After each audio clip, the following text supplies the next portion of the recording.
Let's see. Let's see. Or are you live?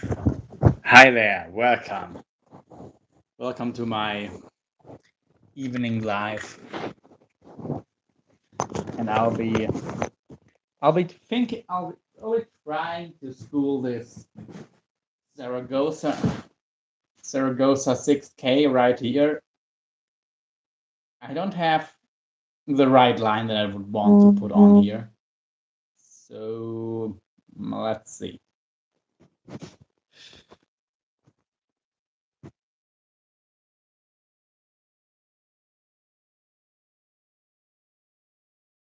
I'll try to spool the Saragosa. I don't have the line I'd want to. I have some really good line, but it's a 100-pound line, and 100-pound line for this reel. It's kind of ridiculous. Doing all right, but yeah. With the 100-pound, it will still work, and I would like to have another reel that I can use. And it's gonna be a bit before I get new lines, so let's see. This right here we're not gonna use because this is 500-pound braid.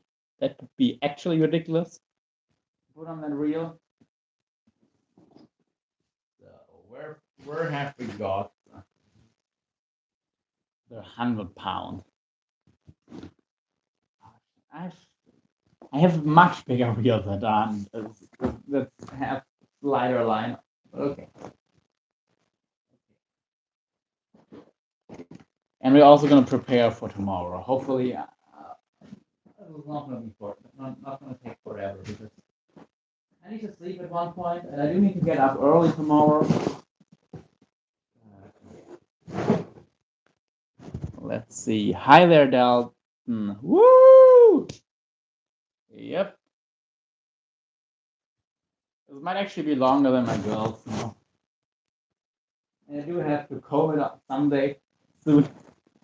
But yeah. Actually, I don't know. It doesn't matter for now. I wanted to put some coating on this reel. Here we have some 130 pounds, but I don't want to spool this reel with 130 pounds. Yeah, I'll see if we can find the line to spool this reel. If not, we're just gonna start packing and probably I'll find the line. I don't even know what I'm saying anymore. Along the way.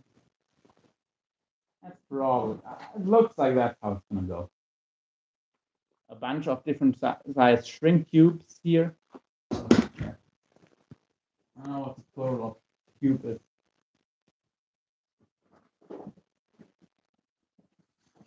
Maybe just shrink tube in different sizes. Hey there, Grace. Not too much. Today was a calm day. I slept a lot, maybe too much because I don't know if I'll be able to sleep tonight. Hopefully I will. Yeah. Okay, I don't see my line anywhere. The spool is real. Here, by the way, is a bag of more than 2 pounds of lead. Just a few sinkers, but they're heavy. Sinkers kinda. I mean, that's kind of the point. And here's a lot of rope to make a lasso from, or actually 2 lassos. And I should probably cut this in half. I have to because it's 20 meters, so like 20. That's a bit over like 22 yards, I think, something like that. So quite a bit of line, quite a bit of rope. And yeah, not finding the line anywhere. But I've got my lighter. That's good.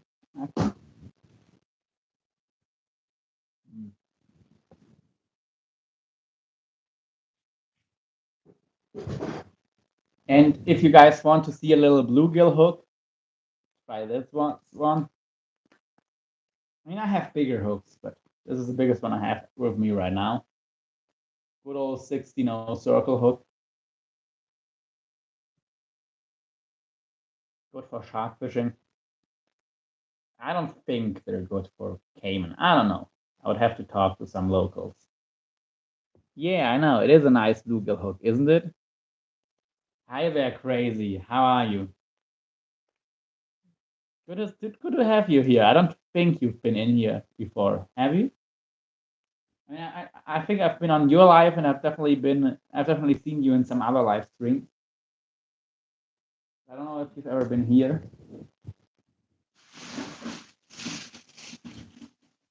Okay, this is not fitting. Here's little line cutter and my power bank. Gotta charge that for tomorrow. Yeah,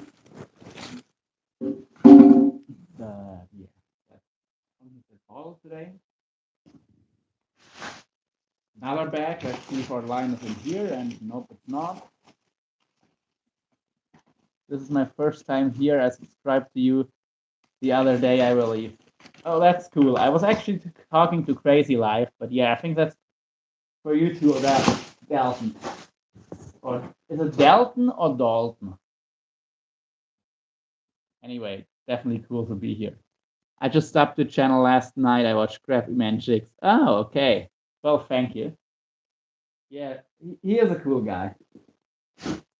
And he really has a great community. I definitely hang a little. I definitely like hanging out over there. Okay. Yeah. And yeah, me and Luca always talk, or Lucifer always talk about the cave fishing. And actually, well, I can show you what my light rod for cave. This is a light, not a heavy one. Voila, 20,000 size reel, or big strong popping rod. Like this rod, it probably needs like 40 pounds to even have a significant bend in it, and it's not really. It's gonna can probably fish like 60 pounds of drag on this thing, and it's still not gonna look like it's about to break. So this is a light rod for game. The rod isn't that much stronger on the big one. I don't know if it's strong at all, but the reel is a lot bigger.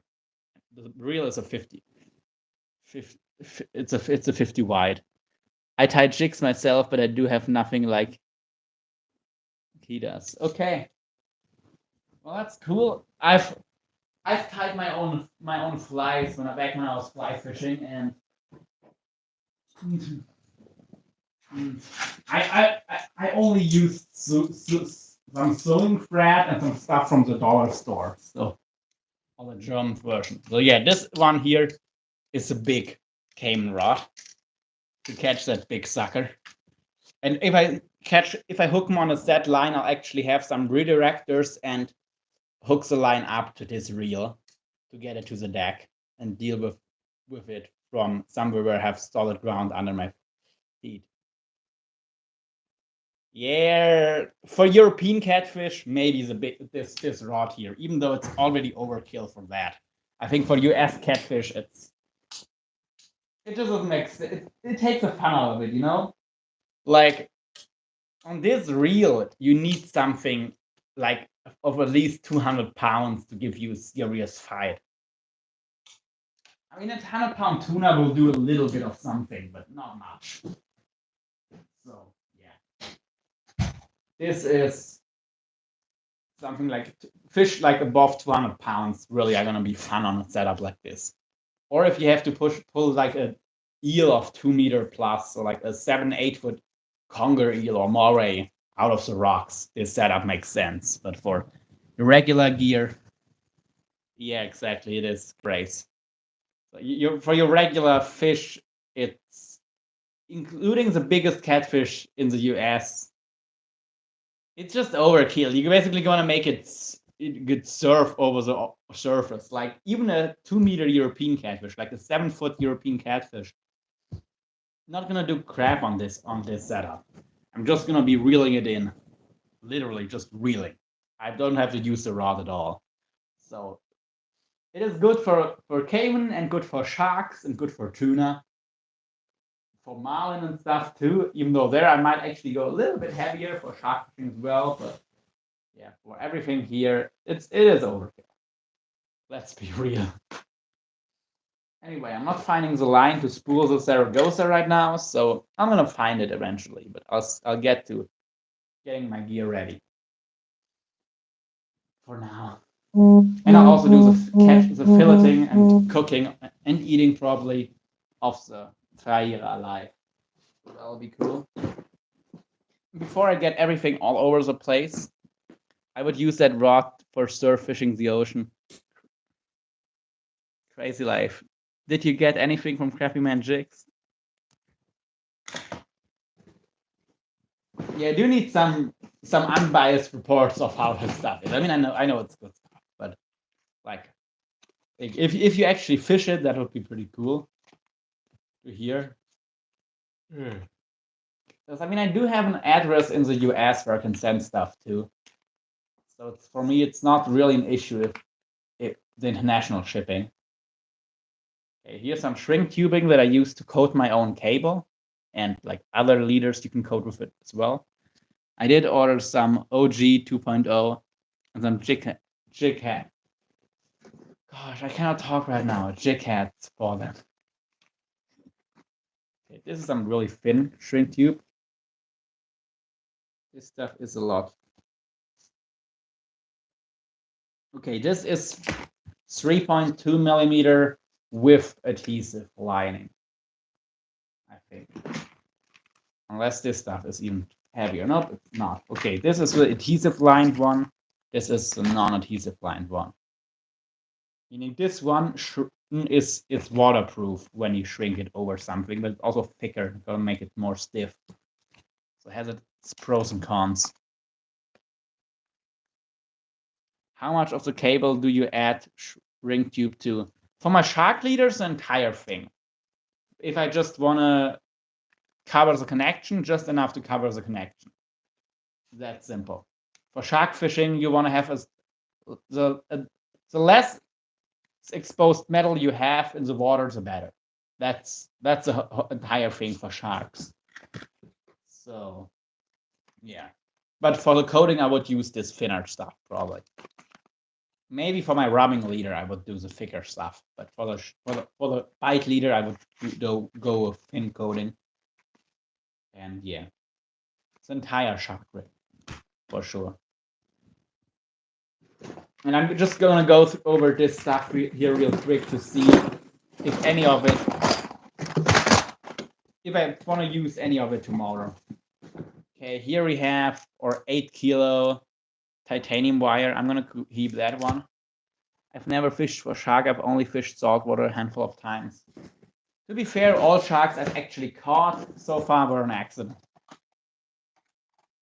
Some really cool jigging hooks, but I have enough hooks, single hooks this size that I can use, that are not as good for saltwater. So these, I'm not gonna use these now.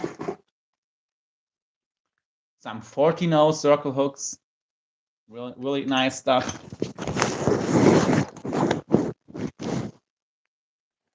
And of course, a big old 16-0s. They're really good.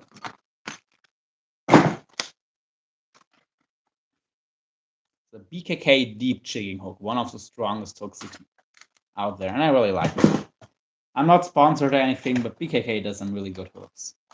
Here we have some 4-0 trebles. Yeah, I'm gonna leave them out for now because they could come in handy for some caiman lines. And this shrink tubing here as well.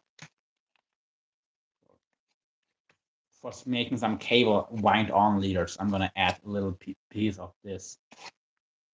I could also use also thinner one. No. I'm gonna use a piece of that here. Mono 1.17 millimeters. No, I don't know. And in pounds, this one would be 160 pound mono. Hey there, woo! Hi, bro. I got stuff tore up all over my shop floor, so I'm going to be figuring out how to put that back together before I get my butt handed to me while I hang out and listen. All good, man. All good. I feel you. I also gotta try to take care of stuff. some circle hooks. By the way, while you're in here, Lucifer, do you think circle hooks are gonna work on Cayman, or if they are a bad idea? Of course, it would be cool to hook them in the corner of the mouth. Also, especially if I leave the line out for several days, like a set line. But then again, if it doesn't work, it doesn't work. And I don't want to waste my time. But it would be something maybe to try. I don't know. I think it's what I'm thinking is they have such tough mouths, you know? They're not like fish came. They're reptiles. They have a lot tougher skin, so I don't know if something would even penetrate their mouth, if it's like in the corner of the mouth or something like that. I don't know. Who knows?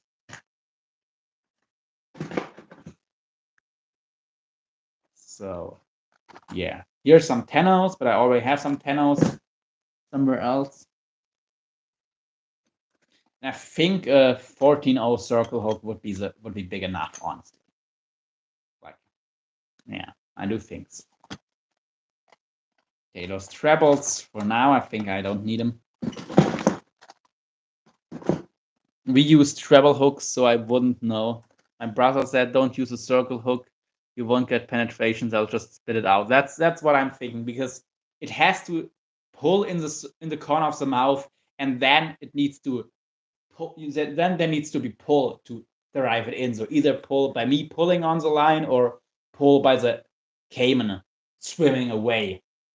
But they could also just notice it and spit it out. With fish, it's usually not a problem, but yeah. I mean, maybe if I set a bunch of lines, maybe I'll try this. Honestly, no, I want to catch one first, I think. But yeah, I don't know. I'll leave these out. I'm gonna not use the ADOs because there's nothing here for that, for which it would make sense. And do you think if they spit the bait, some smaller trebles would make sense? Like something like this? This treble hook still holds easily 100 pounds. Yeah, like this treble hook. This is really strong. These are really strong. Easily 100 pounds, but it's not a very big hook. I don't know if that maybe would be a good idea to try to hook them. But yeah, it holds some of the best trout streams in America. I've read articles in big named fishing magazines. Crazy. Did you see how blue catfish tolerate saltwater and are in Chesapeake Bay? Crazy life. I go trout fishing in that area of Virginia where you're at. Throat hook looks like all J hooks on swamp people. Yeah. And I've never seen one hooked in the corner of the mouth. That's the size we use for 5-foot gators, so that might work. Okay. I'll see. Like, it's definitely not gonna bend. That's not an issue. It just needs to grip properly. And yeah, like I said, this thing these are not normal treble hooks. I don't know how well it comes through on the camera, but they're crazy wire and the crazy heavy wire, and also I tested the size number 6, and that took 55 pounds to straighten it out. It didn't move until 50 pounds. At 50 pounds, it started to bend a tiny bit, and it straightened at 55. So I know these are really strong hooks, and these are size 1.0, but the question is if it's gonna hook at all. But maybe I'll try one of these, just to make them less suspicious if they keep spitting my bait.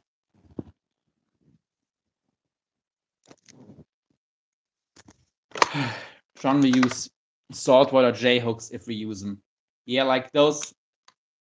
I do think for the Cayman, all of my J hooks, including the saltwater ones, their tip is pointed a little bit in, and it would better to.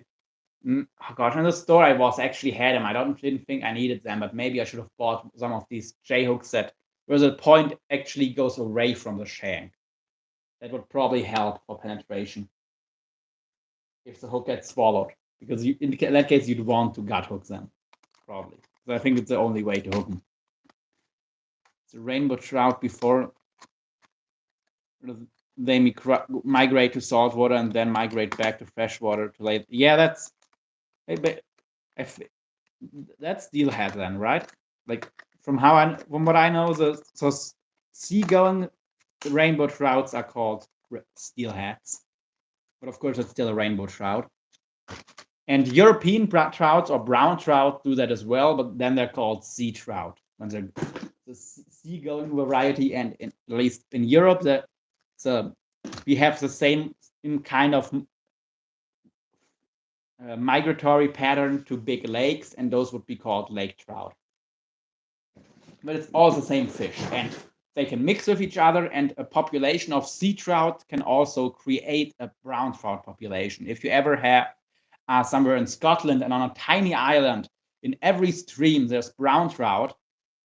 The reason they are there is because some sea trout swam up that river or that stream, that creek, whatever, laid their eggs, and a few of the trout didn't move back to the sea, but they stayed in freshwater and became brown trout. Because if they live in freshwater, at least for a few generations, they take on the typical brown trout shape and coloring instead of the silver, smaller head, seagoing sea trout.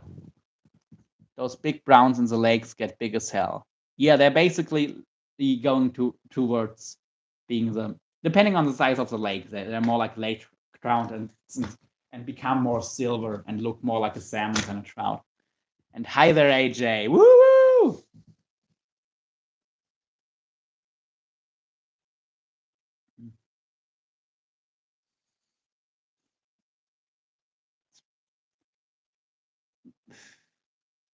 Rainbow trout before, and then they migrate to saltwater.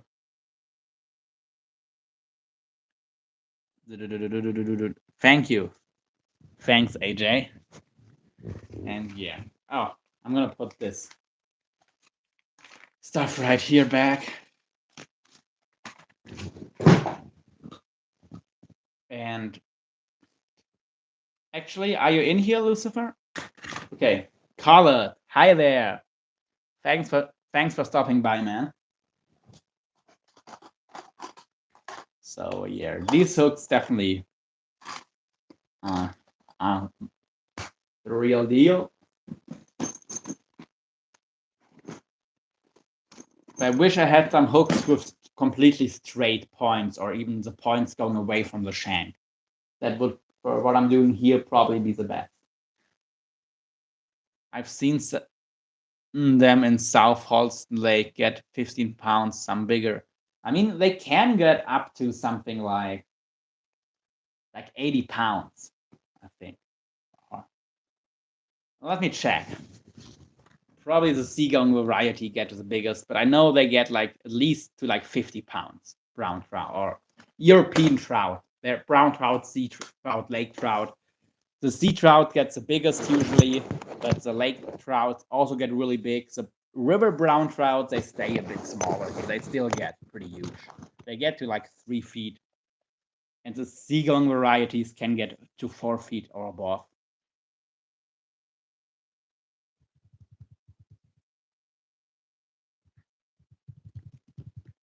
Let's check.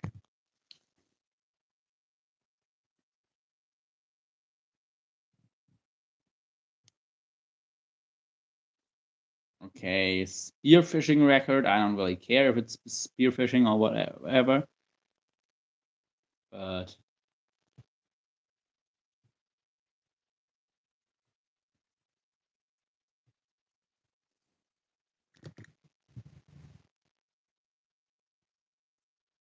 okay, that's a dang. Okay. Okay. No, that's not a really big one.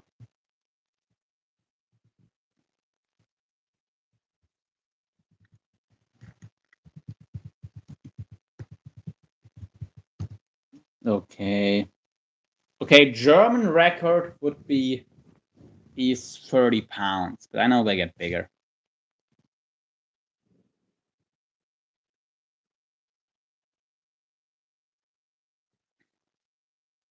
And there definitely isn't. Germany isn't. Yeah,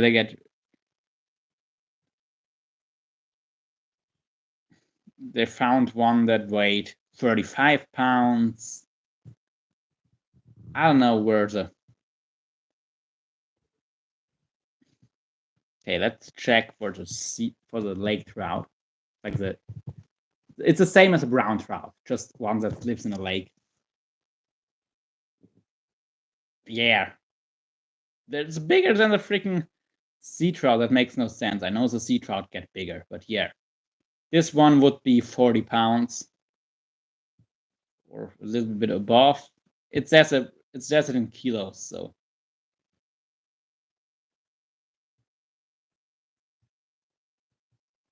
And of course, in the old days, they got way bigger. There's not too many of them left. But yeah, they definitely get to like 40, 50 pounds. 55 pounds, the biggest in Germany. Or is it just for a lake? No. Yeah.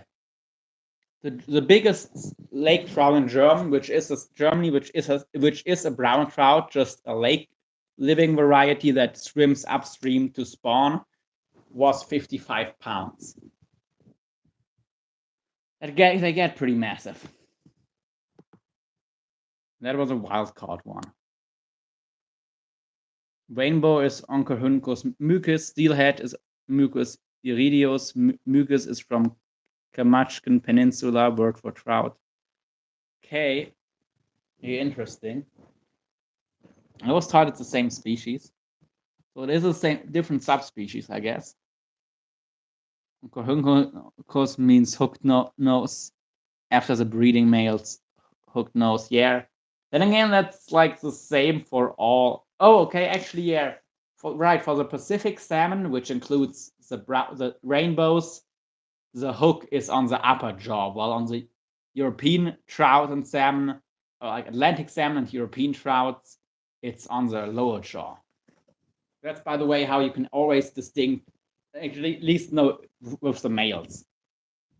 Like rainbows and steelheads are basically Pacific salmon, and in Europe you have your Atlantic salmon and your brown trout and sea trout, lake trout, which is also the same species, but you have your brown trout, you have your trout and your salmon are also like, there's the same genus. By the way, John, could you maybe find out if it's actually a genetic difference between the steelhead and the rainbow trout? Because in Europe, we also used to call the lake trout, the brown trout, and the sea trout different subspecies. Salmon tota tota, Salmon tota fario. Tota tota would be the sea trout, fario would be the brown trout, and I forget the name for the lake trout, but they also had their own subspecies, but it was revoked because they found that genetically it's the same, and the differences between different populations of each type can be much bigger than the differences between the different types in the same river system. So the brown trout in the Rhine River system and the sea trout there and the lake trout are all closer related to each other than any of the other three types in a different river system. Hold on, I'm trying to post pictures of the 3 types of hooks we use. Awesome. I'll definitely check them out.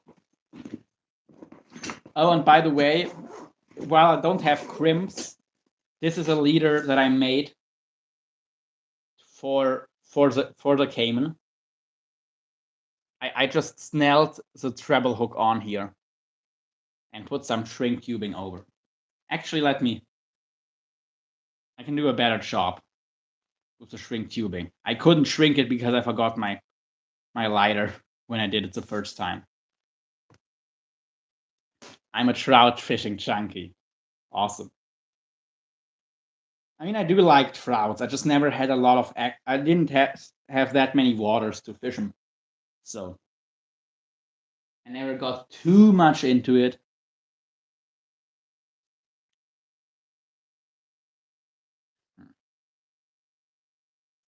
Okay, maybe I'll do that later when I have everything ready.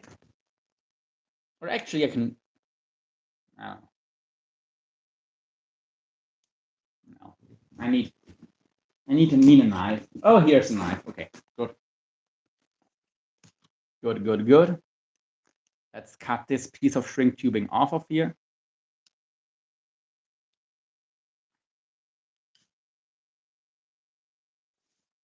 Hey there, Crack Attack. Okay, I'll check them out right now, Luca. And like those are for caiman or like gators or like for fishing.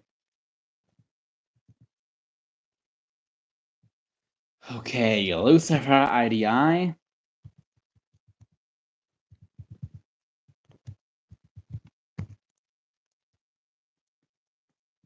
Yes. Okay. Some of my girls. New stuff so far. Okay, these are hooks. Those are the 3 hooks we use. We use the J hooks if we're using poles. Sometimes on smaller gators, the weighted hook is a snack hook. Those are the ones that we toss out and snacks the back and stuff like that. Sometimes we'll toss it out with a piece of chicken on it for the gator to grab and pull them in. The others, there is a type of treble hook we use. Okay, I'm seeing the first one with some tubing over it. I don't know if that's weight or that's a weighted treble. Okay, this is a J hook. That's, yeah, standard saltwater J hook. Long shank. Okay, that's a weighted one. Gotcha. I have built a quadruple hook with that's weighted before. So the one, I guess that's shrink tubing over that first treble hook. Okay, it's, yeah, just the points do go a little bit away from the hook. But it doesn't look very thick gauge, so maybe I'll actually should buy one of the cheaper hooks over here. Hi there, Phoenix Princess. Coming to say hi. I'm coming in to say good night, and I hope you have a great weekend. You too. You're happy to stay, but if you want to go to bed, then go to bed.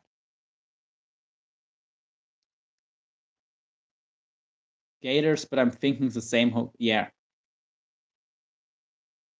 Steelhead is a subspecies of the Rocky Mountain trout, rainbow trout. Okay. Gotcha. Those are the smallest ones. So this hook right here, it still has the points slightly turned in. It's not perfectly straight, and it doesn't go away from the shank, unfortunately. And my other trebles that I have here, which are really good trebles, but you know, they have the points being rounded. They are rounded in towards the shank. So yeah, I don't know which type is better. Both, none of them have completely straight points or the point going away from the hook shank, which I think would be the best. Which line? This line here? I don't know. It's like 300-pound cable, I think.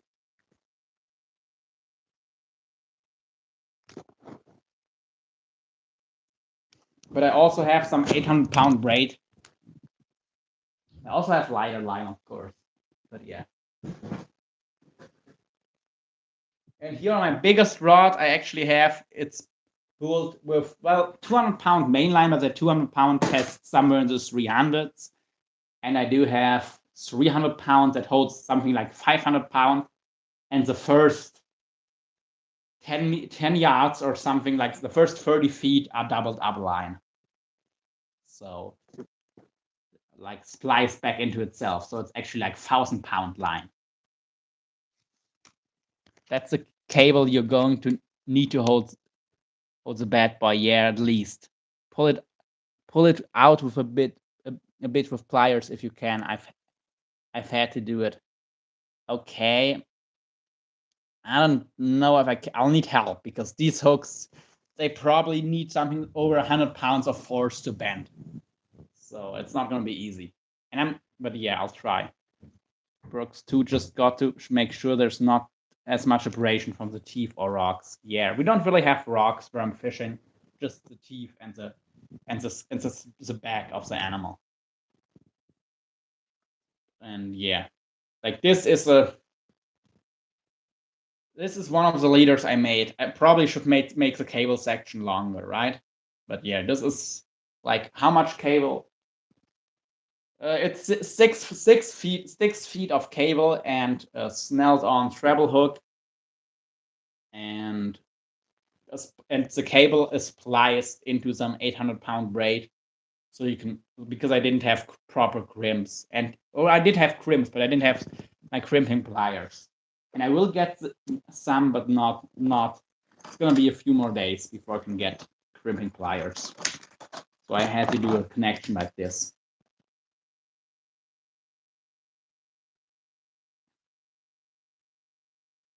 Anyway.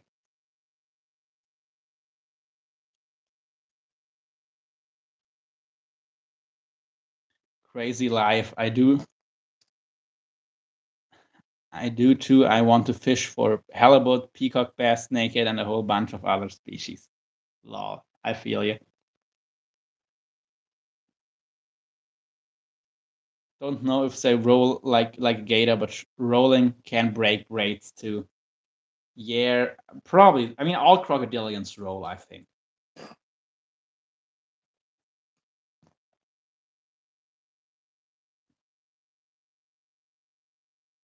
Like they all use the same method to tear pieces of meat off. So why wouldn't they do it on the line? Eels do it as well.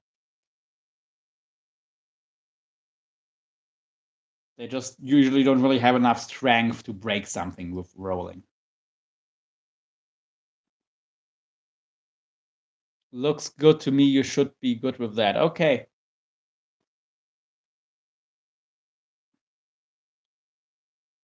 Nice. Yep. Maybe I should make the next. At least if I use them for set lines, I'm gonna make probably the leader a bit longer. My dream is Lake Champlain and Lake St. Clair, because they there consider renewed smallmouth. Because they there consider renowned smallmouth fisheries. Okay, now I got it.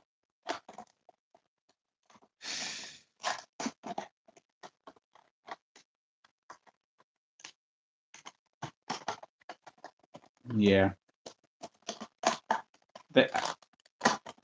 And I will probably get to go to try to get some heavier cable. I mean, this is like 1.5 millimeter inside. It's coated to be like 2 millimeters, but yeah, it's in the inside. The cable is only 1.5 millimeters, so 300 pound.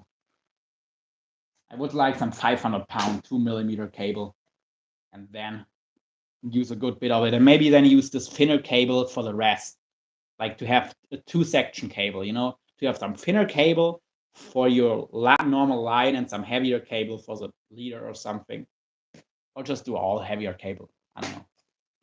It looks a lot like the leaders we use. That's good, I think. But yeah, snelled on hook with a no knot snell. It's not knotted or anything. And yeah, then here we have the spliced loop. And I could just loop this end here around the tree 2 times, feed the hook through the loop, and then it would be fixed on there. That could be a set line. It's not very long, but it would work. And then the cable couldn't roll up in it because it would be stuck. That would also have its advantages. Yeah, I should have bought it when I was at the store, but they only had 6x7. So I think with a rope core, with a plastic core, and it was galvanized cable, not stainless. But yeah, I'll just buy it on the next chance I get. Hi, Fat Cat. How's it going?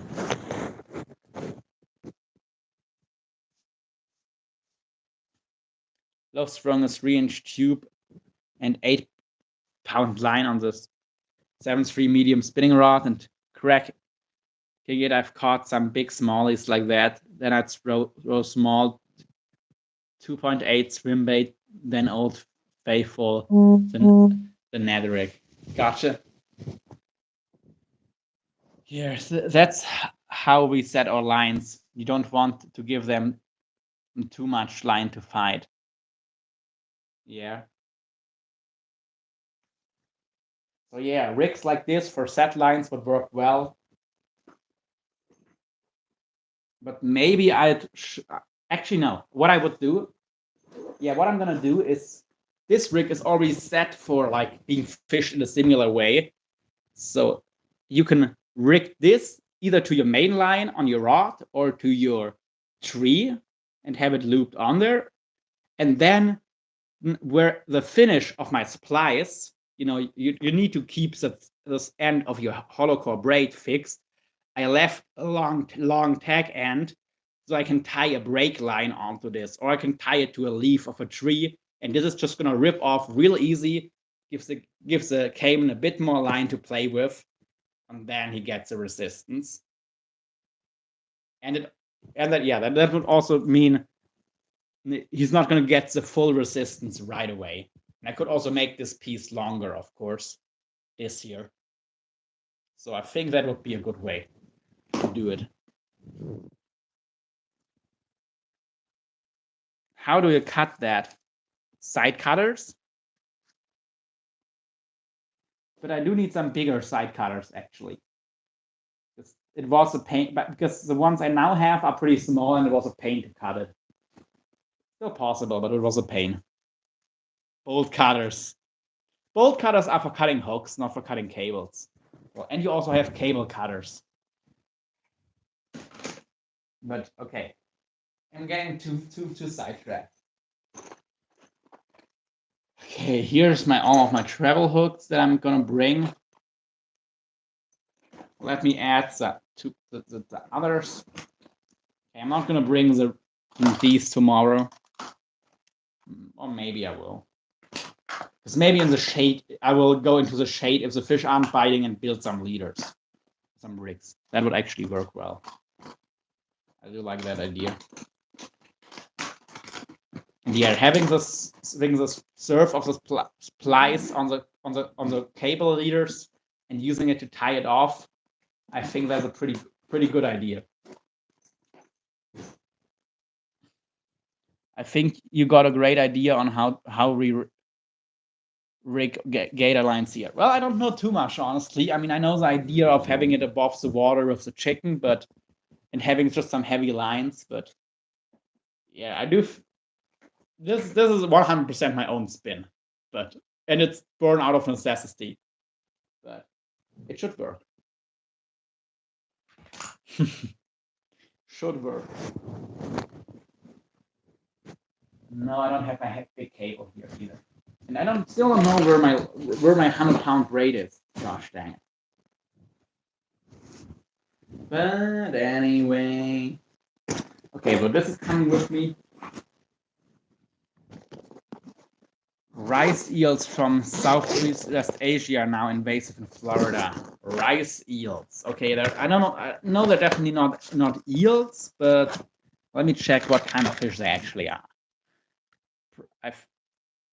And what family they belong to.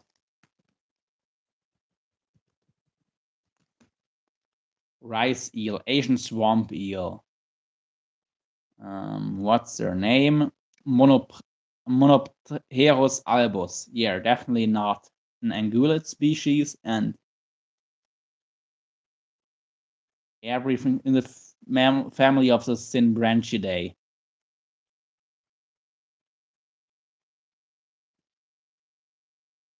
They do look a little bit like some mottled eels, also Indonesian eels. Okay, the order.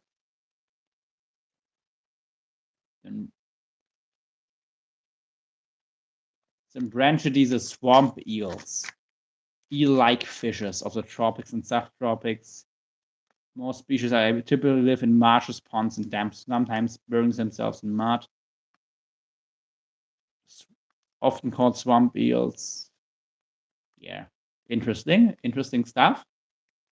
Do you know how close they're related to actual like ungulate eels, John? I know you're into that kind of thing. Food fish, live bait, and pet rate released on purpose. Yeah. I mean, I'm sure they make good bait, and at least it's not going to be damaging the freshwater eats. Oh, by the way, people, I got something really cool to show you. Are you all paying attention? This float, it's full of holes. Oh, yeah, now it's coming through. This was a caiman. I used this tied with some string. I wasn't 100% sure if a caiman took that bait, but yes. I used a chicken leg as bait, and the caiman bit holes all over this float that I had rigged like a foot away from the bait. This was like a foot away from the bait, and it got holes all over. I think that was the 6 to 7 foot long caiman that I saw, and it got holes all over. I'm not going to use this again. I want to keep it as a souvenir. These are the marks of the caiman teeth. So it definitely worked. Maybe after giving the spot a couple days rest, I'll try there again. And clearly he wanted some white and pink. Yeah.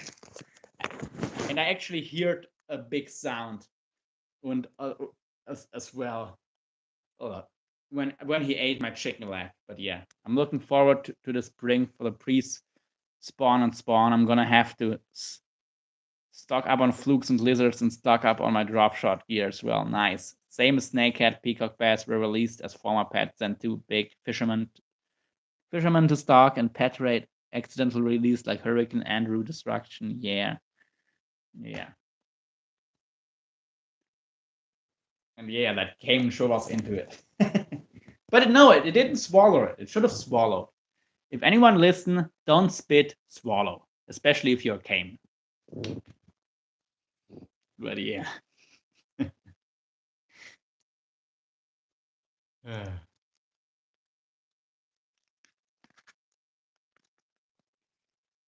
Oh man.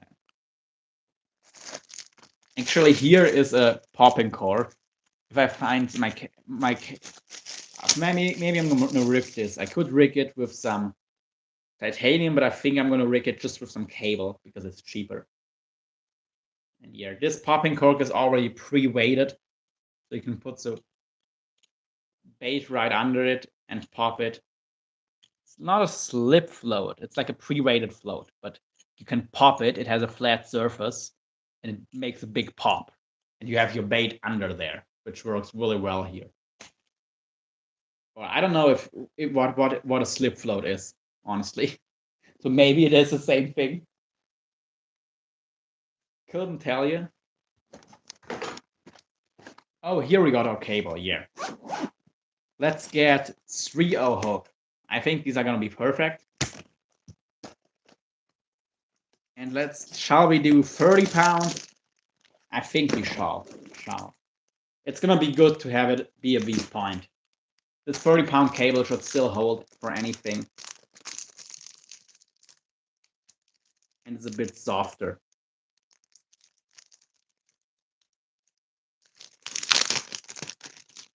The gators will play with stuff too occasionally then when curious. Yeah, but he also ate my chicken legs. So I don't think it was just curiosity. Lol. Who knows?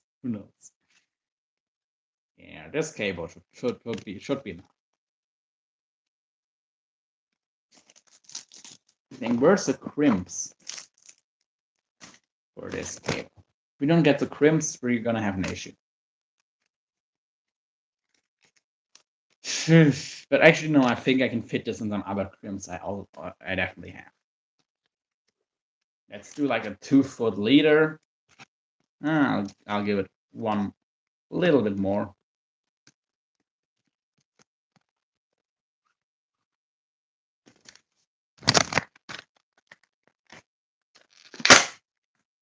Let's try these pliers here.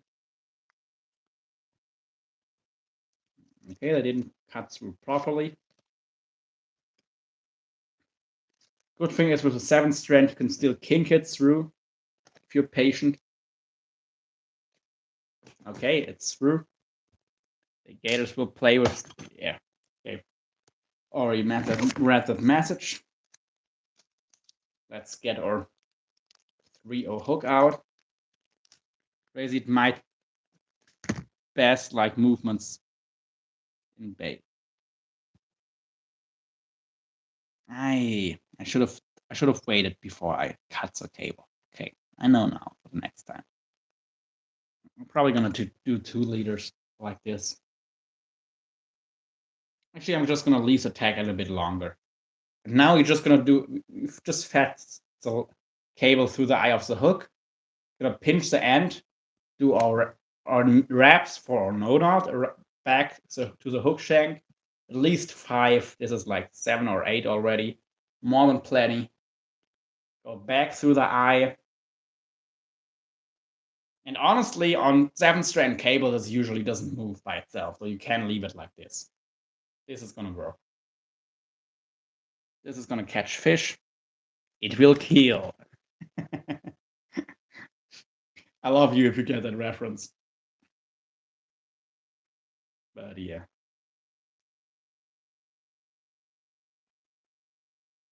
Pull it real tight. And again, on 7 strand cable, this you don't need any surf, honestly.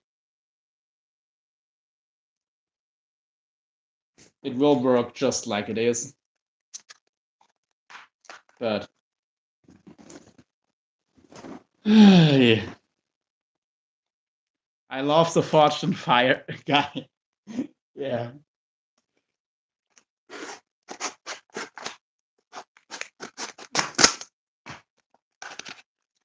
All right, let's see if these cutters here do better. They should. Yeah. Not through on the first try, but I felt yeah. This is true. And I have some special hook sleeves, or actually they're like anti-tangle sleeves on the top, guys. He's so serious. It will kill. Yeah, I know. It is fun stuff. All right, let's do our surf. But honestly, like I said, it's not necessary in this cable. And you can also just do a drop of super glue. That will definitely keep it in place. And here we have our little protector with a tapered end. Actually, this eye is too big for my taste. Like the opening. The hole is too big. I like it tighter. Anyway, worse. I know we've got more.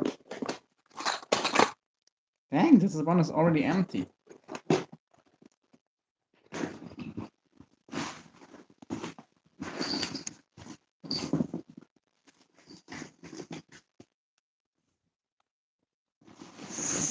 Simbranchidae is pronounced Simbranchidae. Simbranchidae. A is now E. Okay. I think it's all the same size.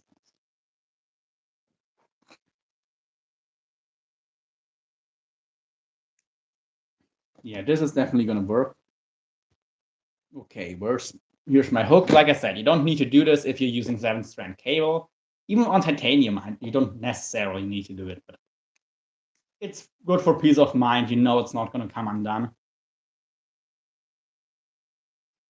And just push that silicone thing over the hook.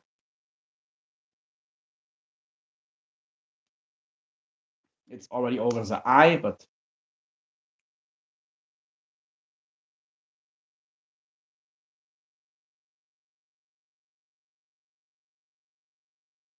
okay, it's over half of the wraps.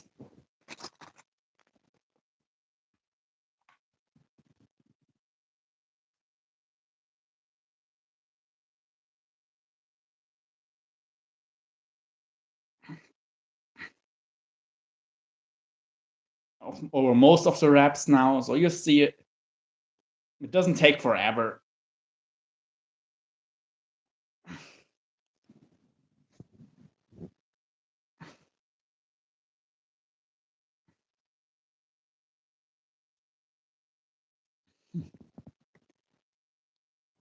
And yeah.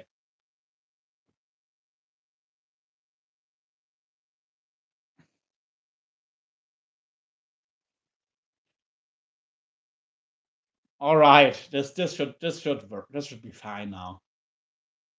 It does turn a little bit better like this for some reason. So I do prefer doing it just for that reason. Yeah, that is definitely fixed on here. Crazy, they are cannibals here in Louisiana too. Still, okay. Probably also down there where you're at, right? Like I don't know, maybe not, but I would guess that Cajun country is where it would be most likely to happen. With what you told me about how long it was separated from the rest of the area, like from the rest of the U.S. I mean, what did you say? Like 300 years, there wasn't really contact to the outside world. Oh, you're talking about bass. Okay. Oops. Yeah, fish are often cannibals. For sure.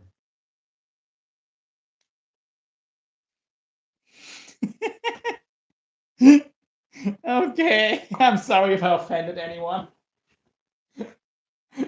Didn't mean to, didn't mean to.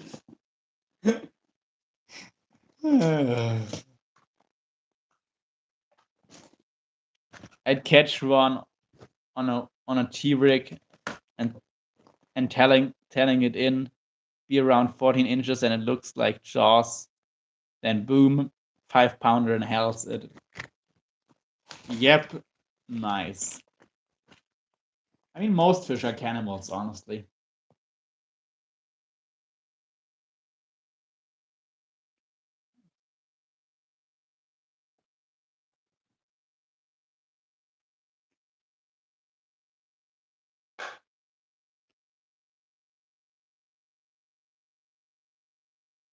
Okay, I'm just flattening out my crimp a little bit so the two cables cannot cross each other.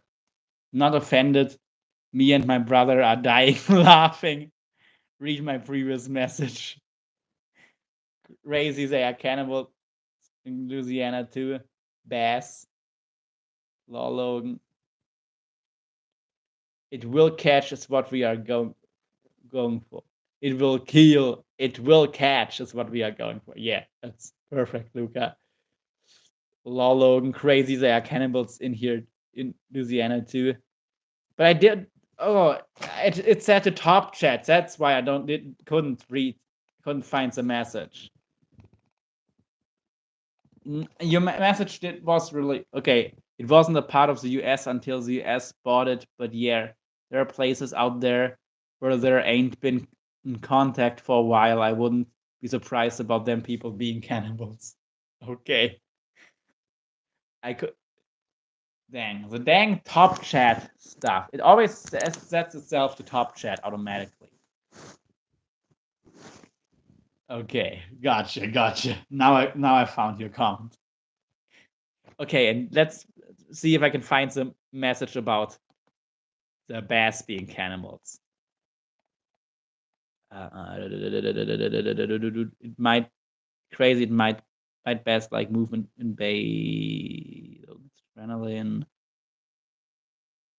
No, not right now. Okay. Anyway. anyway. Some laughs are good. And by the way, a no knot in cable, it's aside from a splice to some holocaust braid, it is the best connection. It's like at least the strongest connection. Actually, let me pinch this end off. With these cutters are good, at least for the thin cable, they work really well. Better than my side cutters. And now the float. I also don't have crimping pliers, people. So we'll have to do without crimping pliers as well. But yeah.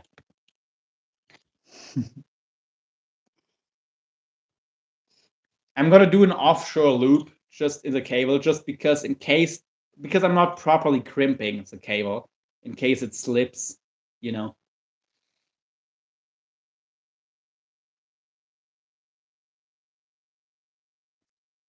This offshore loop will still.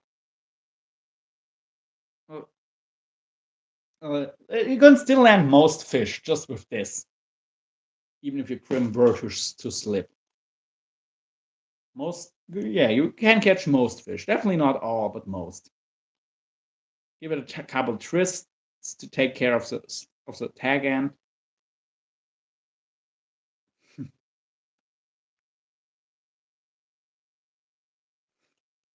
And hi there, we got some more people in here. Very nice. Very nice indeed. Let's feed this. Please tell me I can get it. Yeah.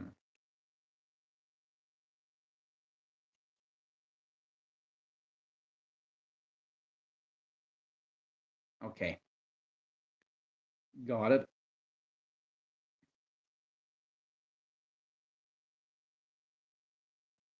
Okay, so we're gonna crimp.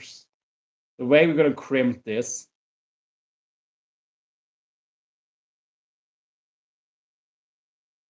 is we have these pliers. My brother said, "Heck, if it gets hungry enough, it eats someone." Yeah, yeah. That's good stuff.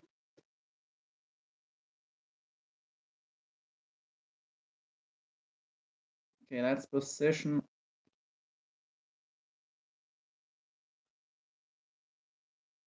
Okay, this right here, it should be enough, honestly. Maybe for this 30 pound, it actually is enough.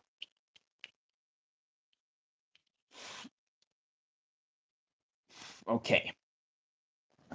This has given us a crimp on the entire length. I don't know if I should still give it some crimp points with the cutting edge.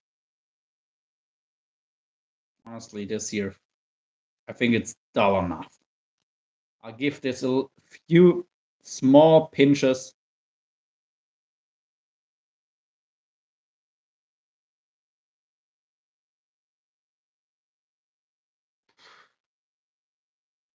Okay, this will definitely not slip.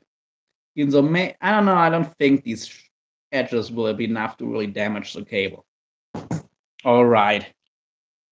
Cannibalism, what did I walk into? A hi there, Lou. Hi there. Good to have you. And now this is the final rig. So this popping cork you can attach to your swivel or your main line or whatever and make it pop, pop, pop. And you have your cable leader here that will resist any teeth. Just this cable here kinks really easily. So I might upgrade to titanium if I get too annoyed by it. We'll see. Because titanium basically never kinks. That's the advantage. Crazy Cajun conversation. That even rhymes. And yeah, basically. So they were talking about bears being cannibals. I read Lucifer wrote they are cannibals here in Louisiana too, and I read it as there are cannibals here in Louisiana too, and that's how the whole cannibals conversation started. That's wrong. Yeah, it would have been way funnier if you came in 5 minutes earlier. But I think I basically explained what the deal was. Anyway.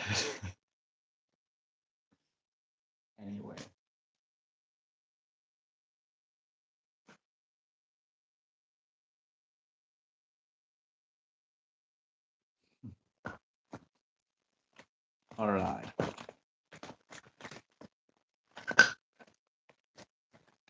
Oh yeah, here we got a cable leader with a good old circle hook. Yeah, now my brother's contemplating rest. He wants to cook up some long pig now. All right. Let me know if he finds a good recipe. No. But probably any pork recipe would work from what I've heard. Like people say either that we're cannibals that human either tastes like pork or like real. either one of those, veal or pork, is the other two. So you could definitely make some human schnitzel, and probably nobody would notice, which is pretty weird. Some long pig schnitzel. I'm gonna call human meat long pig because I think it's funny and it's also probably better for YouTube stuff. Calling it some long pig or long pork. Long pork, yeah. It's long pork. I swear he might be my twin, but he ain't my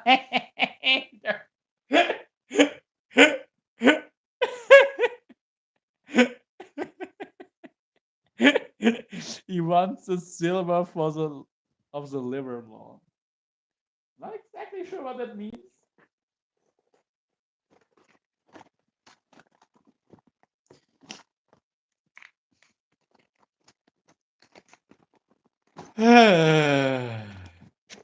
Gosh. This is a fun live stream. It sure is fun. Let's see. It puts the lotion on the skin. Silver of the liver. Okay. Now I'm even more confused, to be honest. That's all right.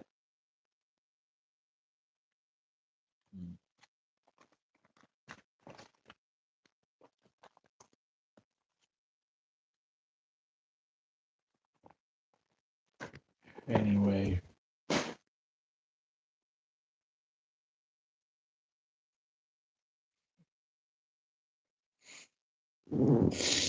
I love all of you crazy people. Yeah, this is definitely. You could also do a shorter lever. I think this length here is good because with the pop, your bait is gonna be pulled close to the surface and then slowly it sinks down, and that's usually when you get the hits. Sometimes they also hit when you're even just reeling in, and they can be real aggressive. But yeah, I think the 30-pound cable it is for better because it's softer, and if I really get stuck, this will still break, but it's not gonna break on a fish.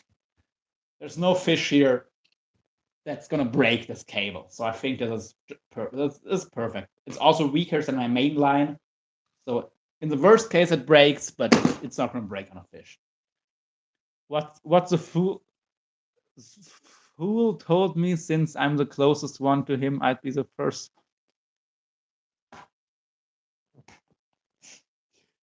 He does know that you're a butcher, right? That you processed God knows how many animals. So maybe he's gonna be careful. Oh, gosh, I love you. I love this chat. It's awesome. Awesome stuff. Oh, by the way, Luke, here's my rig. Oh, Lucifer, here's my rig. But I don't want to untangle it all, so I'm gonna probably have to show it on a different day. But this is my non-tangle cast out rig. So this is some hollow core braid. So here we start. Here we have a swivel, and on this swivel we're gonna attach a brake line or like a weak point, like some heavy mono to a cable leader, or just directly attach a cable leader. Or if you want to attach a braid leader, also works. But for the braid leader, you have to put some amount of some stiff line, so some mono or some cable or some titanium on here to another swivel and your leader, and here we have our swivel, of course, and to the swivel connected we have a hollow core braid splice and our mono tied on here, a shock bead and a swivel. That swivel is free running on the whole system. Here it goes. Yeah, both of you. Gotcha. And then here we have our braid and mono, or braid wrapped around some mono here until we get to here. Where's the beginning? Here, actually. No. Where is the dang thing?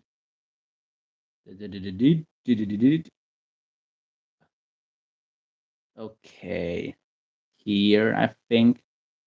No, not yet. Not yet. Not yet. Not yet. Okay, let's play. Okay, here we go. Here we go. Here we have where a braid mono then enters the hollow core braid. The splice in the hollow to the swivel ends, and we go with the hollow to the mono into the hollow core. Mono into the hollow, mono into the hollow, and then our mono just goes and goes and goes till it stops here. Here it's the mono stops, and the mono actually here I poked it out. Here we have a tapered end of the mono that I inserted into the braid, and that stiffens up the first area of the braid and prevents casts. It's not a big deal casting a conventional. You rarely get tangles, but on a spinning reel, you do get some tangles if you're casting out braid, and this almost completely prevents this. So it is good stuff. Well, the rig he's gonna give the lockjaw gator. Well, this one actually is. This one I use for conger eels and stuff. But yeah.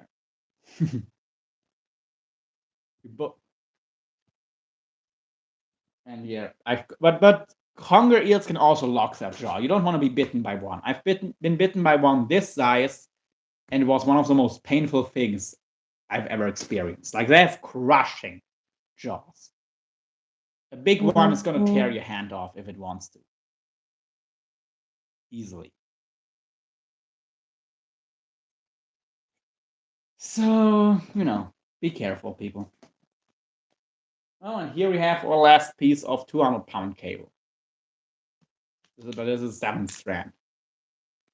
I definitely prefer a much thicker. Honestly, if this is 200 pounds, and realistically the other cable I have is like 400 pounds. Because the 300-pound rating, that's like not the fishing rating. That's what they give the cable for like construction. And there it's also always rated lower than it actually holds, It definitely is an improvement on a rigging. Yeah, I mean, once I get my business set up, definitely I'll send you some of these rigs over. And honestly, if I just build them not with these swivel that are like, how much? Like $4 a piece, $4 to $5 a piece, but with some cheaper swivels, they're also not going to be expensive for me. So it's just going to take some time. So I can do a live while I'm building them and send you some over. And the shipping is not going to be much. So I can send you them for free. No worries, man. Because I can send a couple of these rigs. $3 to $5 shipping. So it's not going to be a big deal. Yeah, I'm going to do that. And you just have to tell me if you want a loop on the end to do a loop-to-loop connection to your main line, or if you want to give you a tag end to splice it into your main line. It only works to splice, of course, if you have hollow core main line. But you can also insert that rig, that your main line into the hollow core, and then do a serve on there. That would also work. Many options. You just have to let me know. That definitely will also stop stress from an animal rolling too. Sure, it definitely will help. I mean, this is 300-pound hollow core, and that hollow core in reality holds something like 500 pounds, 500 to 600 pounds, real breaking strength. And this mono here is just to stiffen things up. I think this is like 150 to 200-pound mono, but it really doesn't matter. The braid is what holds. Loop to loop would be more versatile. Yeah, it is also thicker. That's why I don't use it, because this will be in your guides, maybe even on your reel. That's why I don't like loop to loop. It casts better if you splice it on. I have hollow core braid on my reel, so the hollow core splice takes me 30 seconds to do. But if you don't, then probably a loop is the best way. And of course, I have my special kind of loops that are possible to open here too. This is a spliced loop, and I can pull on this. And this loop does not open. even though it is spliced. A trick of mine. And I've never seen anybody else do this. Well, this is a trick of how I do spliced loops. You can pull on this, it's never gonna open. And this is how I would do the loops on your leaders. So yeah, thank you. It is something I just came up with. I was just playing around with some line and I noticed that, oh, this doesn't open in any direction. That's cool. And I went with, and now I found a way to actually use it. To finish off loops on some pre-made leaders. And I might do my heavy-duty cable rigs all like this. Snell to the hook and not crimped, but spliced into some heavy hollow core. Because you have your loop that you can loop on, it makes it much more versatile because I can just feed this loop through my swivel and loop it through, and it's gonna hold. It's never gonna come undone. So I do like that quite a bit. So what I normally would do is I would crimp on a swivel or a solid ring and then do a split ring to my swivel on my leader because I don't like snap swivels. Because I've lost way too many stuff, too much gear and a couple of fish because snap swivels were opening. So I only do solid ring to swivel or solid ring to split ring to split ring or solid ring, split ring, swivel, split ring, swivel. I only use split rings for the connection, not snap swivels. There's one kind of snap swivel I do use, and I will show it when I find it. But on the heavy gear, I only do the split ring stuff. Anyway, for the leaders, for the normal leaders, I will probably still do crimps because this cable section here, this braid section can cause cables because it's not stiff. But for a leader like this, or like for some trolling leaders, this is definitely the way to go. And yeah, not opening, can easily just loop it on. I like it. I like it a lot.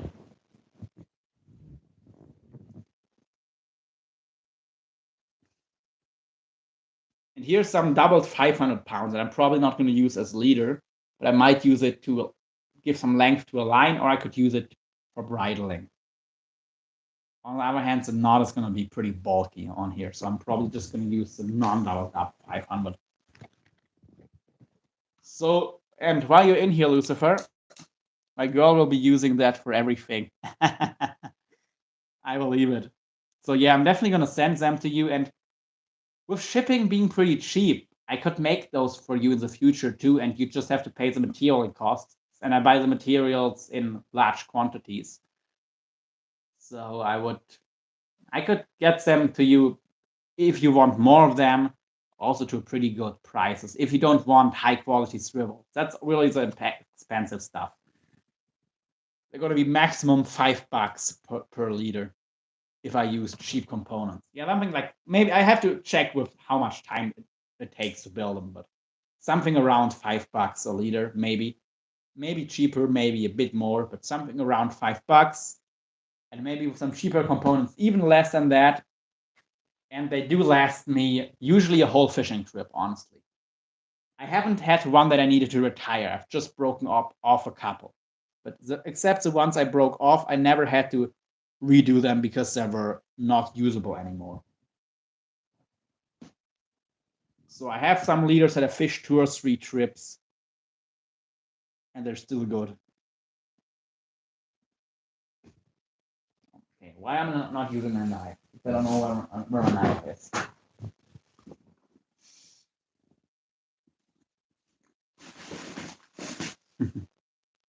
Snap swivels have cost me a lot of money in last year. Yeah, that's not bad, but you need money for your time. I know, but I'll figure it out. Like my idea is, I'm getting some tight line hollow core, and I will in the future get all of the lines in military green because I think that's a really good color, like dark green for leaders. It's just For most fish, it doesn't matter, but sometimes it does matter. And then I think something that looks like an algae is the best. But for now, when I use white line, I have tight line braid coming in, which costs half of what Cortland costs. Cortland is a bit better, I think, but it's double the money. So it's 40 cents a yard. So if I use five yards of the line, let's say, to make your leader, that is what, like $2. It's $2. If it's only $1, then I can take $1 off. The time I need it's still gonna be the same, but the leader will automatically be a whole dollar cheaper. So with things like that, I can definitely cut down on the cost. And yeah, crazy. I'm not sure of what knot you're talking about, but a wrapped knot works. Luca, you know if Turner is going live tonight? You ever heard of perfection knot? Yes, I do, but it's honestly not that strong. But it is a decent knot. Let me see if I can still make a perfection loop right now. Okay, I'm not gonna do it blind. I'm gonna try the first one with my eyes still working. Okay, it was the right way. It's like this, and then like this. Was it like this? Was this? No, this wasn't a perfection loop. I do know it's a perfection loop. I haven't done it in a while because I've never had really need for it. Or was it with the tack end?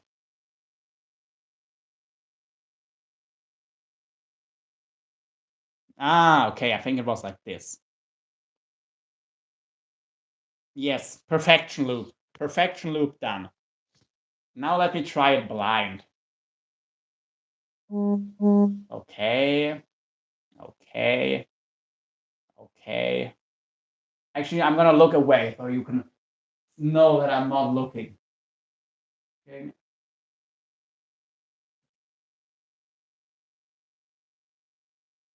All right. Perfection loop, right? Yep, perfection loop done. Though I can do the knot without looking. So yeah, this is a perfection loop. It is a good loop, but it's not the strongest. It's still a knot. It's not a splice, and it's a bit thinner than other knots. It works well on heavy fly line. I think that's why many fly fishermen use it. And it does still work in titanium leader as well. But honestly, there's other knots that are like a 4-wrap clinch is stronger, and a splice is even stronger. And a no knot is also stronger. Yeah, it's a perfection loop. That's what I was told by my mentor for fly fishing. It definitely works. Yeah.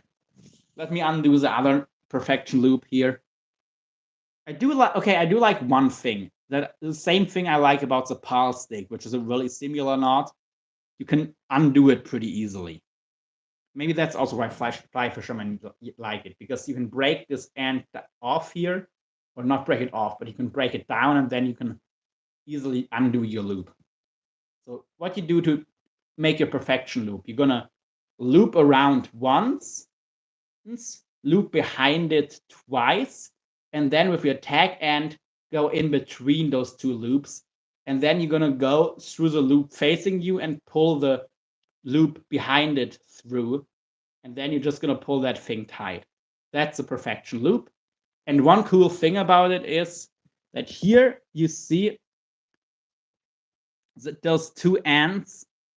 Here you can just push them down and create some slack line to pull all the rest through and undo your knot. That's pretty nice. So yeah, you made that look so easy. Thanks. It was one of the more tricky knots for me to learn at first, and I had almost forgotten how to do it, but I am pretty good with knots. That's why I think making leaders will be a good business for me. Like a leader like this. This leader actually has no knots at all. This isn't a knot. This is a no knot snell. This is cable. This is spliced, and this is a special spliced loop. So yeah. And okay, let me try to do a perfection loop fast. And we are ready to go. So yeah, it's not a difficult knot once you know how to do it.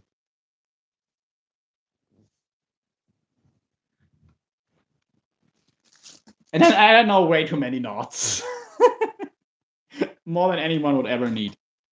And anyway, Lucifer, are you still in here? Knots can be a weakness on lines with heavier game. Yeah, for sure. That's why I like splices and no-knot connections. Which is kind of sad because I know so many cool knots. But yeah. So actually, well, I'm gonna I'm gonna do a bigger loop here real quick. And I'm gonna be the chicken leg. My hand is gonna be the chicken leg. So you can tell me if you think this braid will be good for bridling. Because I think this 500 pounds, it's a good thickness. It's just the same strength as my 300 pounds, so knot tying is a good skill to have. Yeah. So this is a big loop here. And how I would do the chicken, I would doing the chicken. Actually, on the chicken, I would maybe first attach it to my hook, but you can just also just hook it through. It doesn't matter. Then I would put it around the chicken leg like this. Put it over the same hook or the same point of the treble hook in this case. If it's a treble, then just twist your hook. This works better on single hooks, but it still works, you know. You twist to take up slack. Okay, on this cable leader, it makes it kind of annoying, kind of a pain in the butt. But once this slack is completely taken up, you go through again and hook it through. And now actually we can take up more slack, and now it's tight.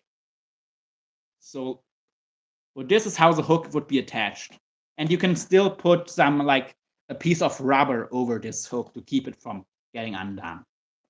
And this is the thickness of the braid. Do you think this is going to be too thin for the chicken leg, or do you think this is going to be fine without cutting anything off? Because I mean, this is 500-pound braid. This is never gonna come undone.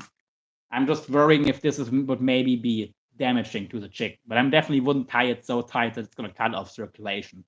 Just a little bit, teeny tiny bit of slack. I mean, this is not cutting off circulation on my hand right now.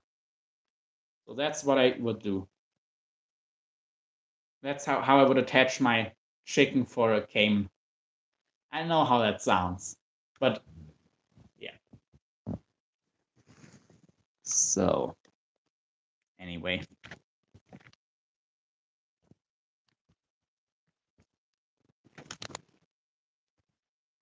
Okay, I'm gonna get my hand out of here again. And I can still do it again if you want to see again. And I will, tomorrow when I'm with you guys, I will ask if they can help me too. It looks like the same line and how my girl hatched it. She didn't want the chicken to scratch around and all the hook. You mean to not be able to remove the hook, or what do you mean? So this is a technique she uses. So not just a zip tie. She also didn't want the chicken to hook itself either, though I think that's how she did. Ah, gotcha, yeah, because on a zip tie, well, you could do it tight enough, but then it would cut off circulation. But like this, you would do it just barely enough that it doesn't wiggle around. So probably that's what I'm gonna do. I could also use 800-pound braid. I'm gonna, well, I do have my leader here. You think this wider braid, it is a lot thicker, the 800. It's more than double the size. You think this 800 is better for not cutting into the chicken, or it doesn't matter? To not cut off circulation, I mean. And actually, I'm gonna do one that I'm actually gonna use right now. If I can find my needle. Oh. Dull the hook. Okay, dull the hook. But I want to hook the chicken. Or you mean the 1 point that's gonna go in the chicken? Or gonna be right? Honestly, I think the other point would be easier to hook it. But oh, you mean the scratching would dull the hook? Yeah, now I got it. Use a zip tie on a duck because the duck wouldn't leave the hook alone when she had it bridled. I had to ask her about it. Oh, okay, gotcha. Not sure how it makes a difference, but okay. Maybe it did. Well, then I'll just make sure to get both. I'll just make sure to have zip ties and some braid loops. And yeah, I can try the thicker 800 pound and the thinner 5. I'm not sure she had the chicken best interest at heart when she did this, so I really don't know. Yeah. I mean, I do care about the chicken not suffering. I of course it's gonna get eaten, but it doesn't have to suffer until then, you know. So I'll see, but yeah, I think something like this will work.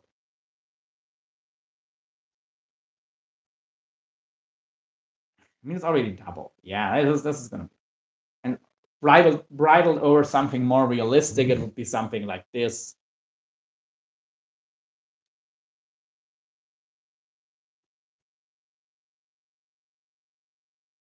Bridled around my finger in this case. Let's not hook myself. Okay, I think this right here would be pretty much perfect. I mean, the hook can move around a little bit, but not a lot. And yeah, I think this is probably thick enough to not cut so late, not cut too much into the chicken. Yeah, I think this would work. We'll see. And there's a good chance I'm actually not going to use a chicken, but a quail. Because I don't know if a chicken might be too big. I mean, probably for an 8-foot caiman, it's not going to be too big. I don't know if a quail or a chicken is better. Okay, see you later, alligator. I just got a notification that Crappy Man Jigs is live. So, yeah, probably a lot of people will hop over there now. But thanks for hanging out with me for a while.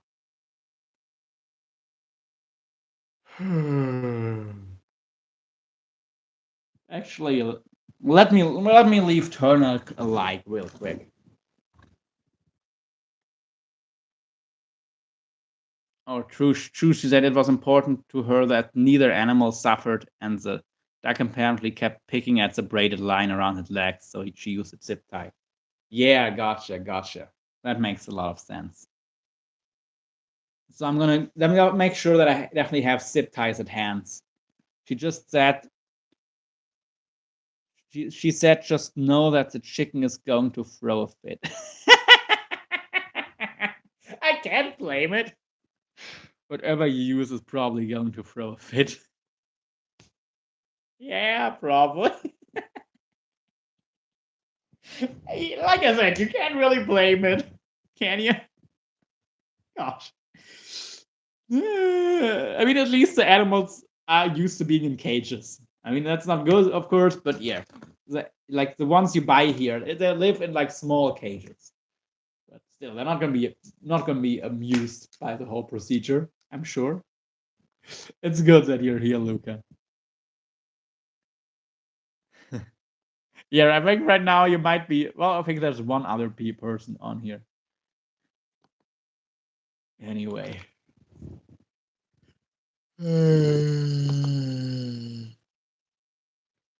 But yeah, okay. I'm getting too much into talking. Of course, it's fun, but not very productive. Okay, here's my treble hook bag.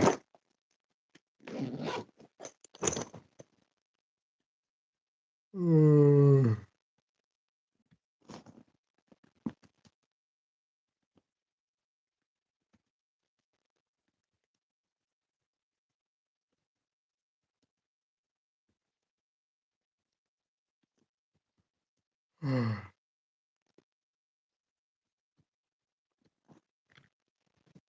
dokie. I'm laughing so hard, I'm crying. I never thought I feel so much empathy for poor bird.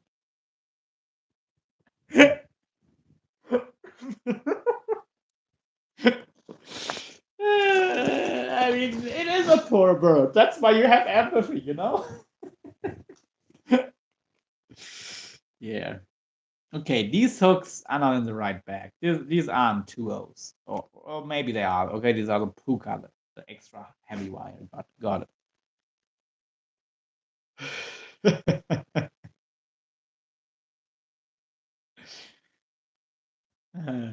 Awesome. Awesome, Luca. Anyway. And yeah, I'm definitely when I get home, I definitely make some burritos like this. My brother just said it's a chicken voodoo she performed on a gator. We should all be wary. I'm scared. But yeah, wasn't it Black Wolf who said that sounds more like a ritual than fishing? That was pretty. It's not wrong, you know? It does sound like a ritual. Oh gosh, I love it. I love it. All right, I wanted to do the shrink tube fresh on this one. I'm actually gonna use black shrink tube. What the hell? This is not gonna cause any issues. Because this shrink tube is 4-to-1 shrinking ratio, so clear stuff that I have is 3-to-1. So this is gonna shrink smaller. Anyway, this is gonna be the right size. Yes, sir. All right, let me get it. Let me think about how much I actually need. Not too much. Okay, this is gonna be enough.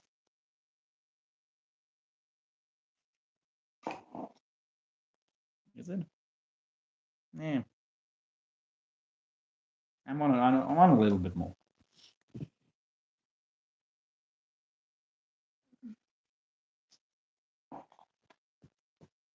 All right. I told him if he makes her mad again, he might be the chicken. Well, if you go to Australia, you could that would actually work on a big old saltwater croc. Of course, I know you have saltwater crocodiles, or like crocodiles in saltwater, let's say. But you have the name saltwater croc or Leistenkrokodil in German, and I don't know what the Latin name is. Crocodilus something. Maybe if John is in here, he can tell us what's a scientific name for the Australian saltwater crocs. Yeah, Blackfoot said it was a ritual. And I mean, I cannot really blame him. It does kind of sound like it, but yeah.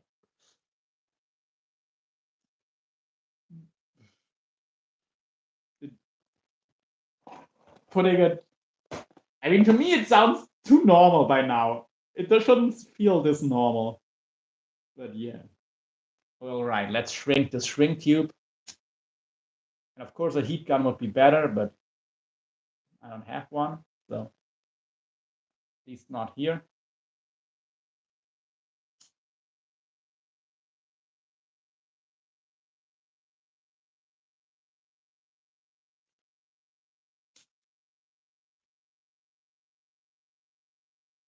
Okay, actually now I'm gonna grip it with some pliers because it is fixed in place now. I'm gonna wrap the cable around my foot to get some tension on it.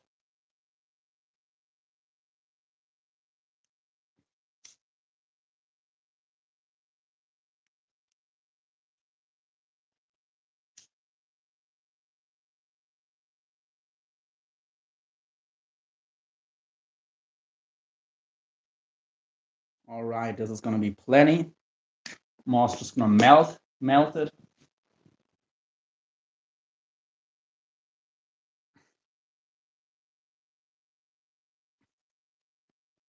And here we go.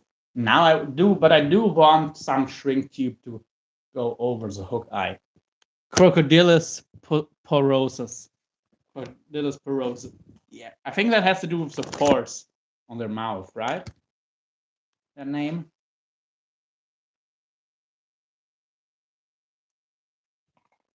In German, it would be Leistenkrokodil, so tile crocodile, basically.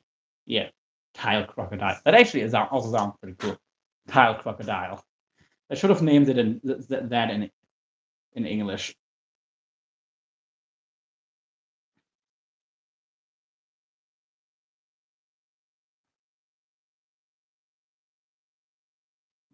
Tile crocodile sounds way too cool to not be the actual official name.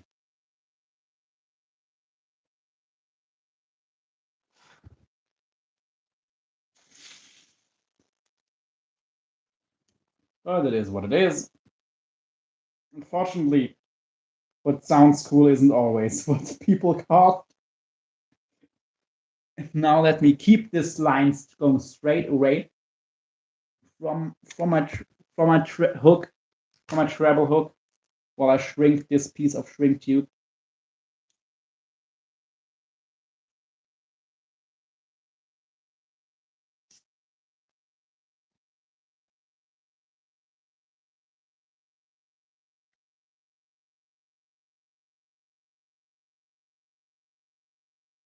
Awesome, awesome, awesome, awesome.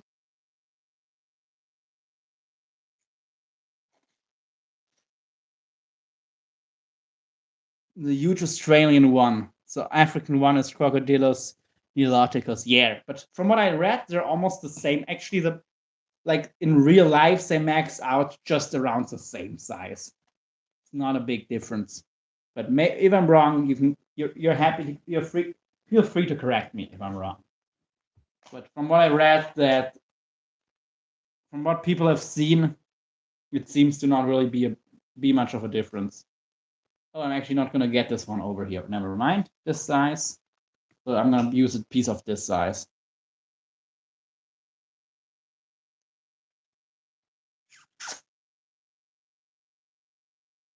Thank you, John. Neither of us knew the Latin name.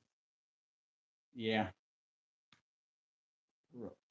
I do remember it now that you said it, but I didn't know because I could not remember it. I never was that much into crocodiles. Probably also in part because we don't have them here. Like at least in Germany, I mean. Of course, here in Brazil, yeah. But mostly came here.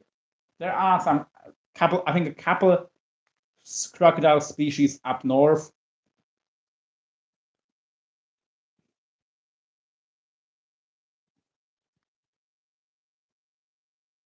The US one is Crocodilus acutus. Yeah, that is a cool name. I think it's actually the one that is the most saltwater specific, right? Like it does seem to be one of the only ones that aren't really that crazy about freshwater. I mean, they do live in freshwater, but they do seem to prefer saltwater and live on islands with no freshwater access at all in the Caribbean.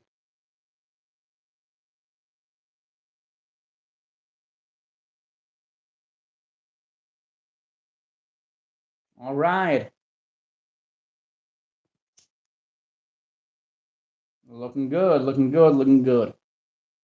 Now, this is a professional rig. Because the nose is pointier, acute. Never mind, John beat me. Okay. Yeah, he does that. And yeah, this is now my treble hook. The line comes almost straight away, even though it's snelled, not crimped. Only negative about this is it does take away some of the gap of the hook. But if I'm gonna be able to bend this hook outwards, that shouldn't be a problem anymore. Hi there, Hurton for Sturgeon. Wait a minute, why isn't Luca or Lucifer a moderator.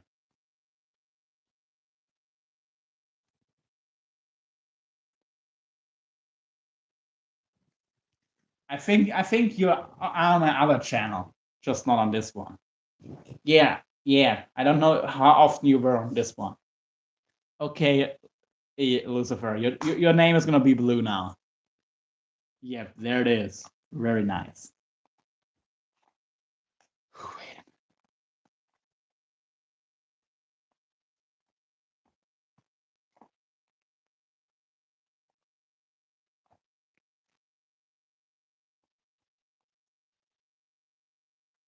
Oh, good stuff. Okie dokie.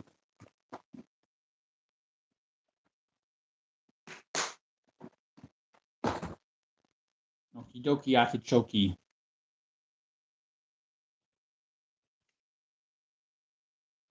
Yes, I'm fishing tomorrow with some locals. At least one of them is actually from the indigenous population. I think both, at least in partially. But I think the one is pretty much 100% South American native, and the other at least like 50%. No worries, man.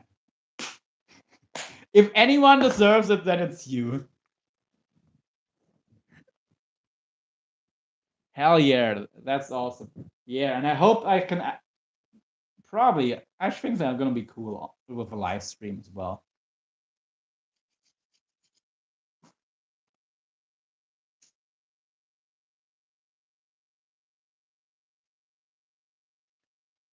Yeah, big loop for bridling something. Not for chicken leg because they have thin legs. But yeah, lots of knowledge from folks that have lived in the area that have lived in the area for generations. Yeah. See, I'm still almost fluent reading Lucifer. But it is. It's almost 11 p.m. So it's 22:48 now, right? Yep. Okay, I'm on phone. It's 22:46. On my notebook, it's 22:48. Lol. Way earlier. And of course, to Germany, it would be even 4 hours more difference. It's 4 hours later in Germany. It's crazy that at any time an alligator can be in the waves while your kids are at the beach. Well, you type pretty much fluent English when there's not your autocorrect. Oh, man. Okay, should I try to charge this lamp or not? This is a lamp that spent 4 days at the bottom of the river. Actually, I'm probably not going to use it tomorrow, so I'm not going to charge it. But I'm going to ask my uncle if I can unscrew this and open it up so it can dry out better.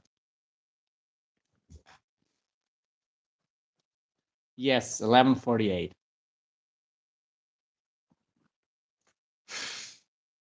Over here, we just generally use, at least when we're trying to be exact, the 24-hour clock, because there's only every time it only exists once, so it's harder to mess it up with AM and PM.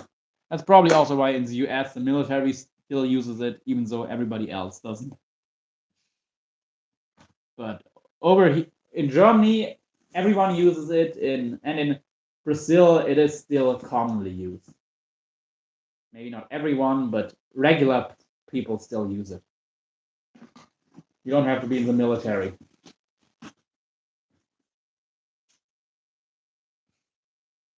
Sharks too. Bull sharks have a nasty temperament. Yeah, but then again, they basically never attack anyone. It's not that bad.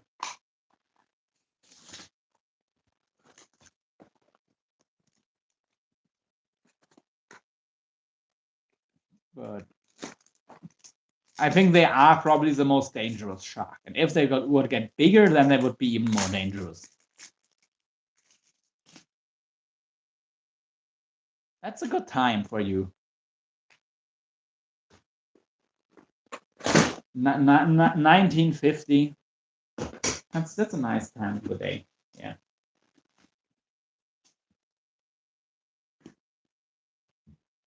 And here's a net that I was trying to make, but I did find one at a shop to buy, so I'm not gonna probably not gonna be making a whole keeping net myself because it's a shit ton of work making a whole net. But I will keep this in case I do want to keep going.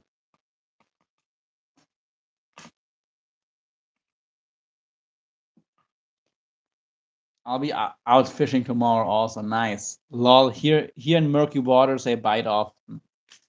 Do you know people who've been bitten personally? Because you only hear from like there's always only like five shark attacks a year or something. Is what you hear, like unprovoked attacks at least.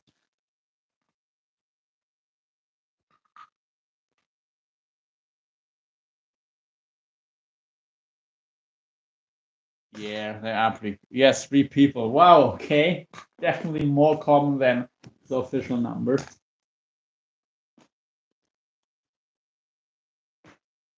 But then again, I guess if the people don't report it, then nobody knows about it.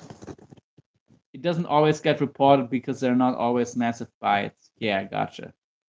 I'll be in the live, but I gotta make a couple of calls real quick. No worries, Sturgeon. No worries. And hey, we are up to 9 likes. Awesome. Bit in the Mississippi River, lol. Yeah, I mean, I think the record is something like close to 2,000 miles upstream, right? That's pretty ridiculous. Like almost like close to the Canadian border or something. Was the furthest a bull shark was not attacked a person, but was found upstream the Mississippi.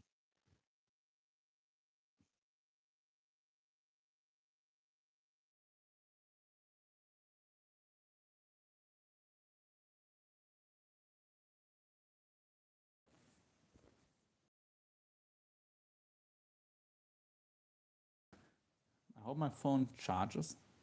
Yeah, in the Great Lakes area, exactly. Which is just bewildering, isn't it? You don't expect sharks there. I mean, I don't think you have to expect, but it's possible. It's still possible. And you'd think it would get too cold there in the winter. Maybe it does, but like maybe they just one just swam up there in the summertime. Because from what I heard, like below 50 degrees Celsius, so like 50 something degrees Fahrenheit, they get problems. Bull sharks. They're not really made for the cold water. So who knows?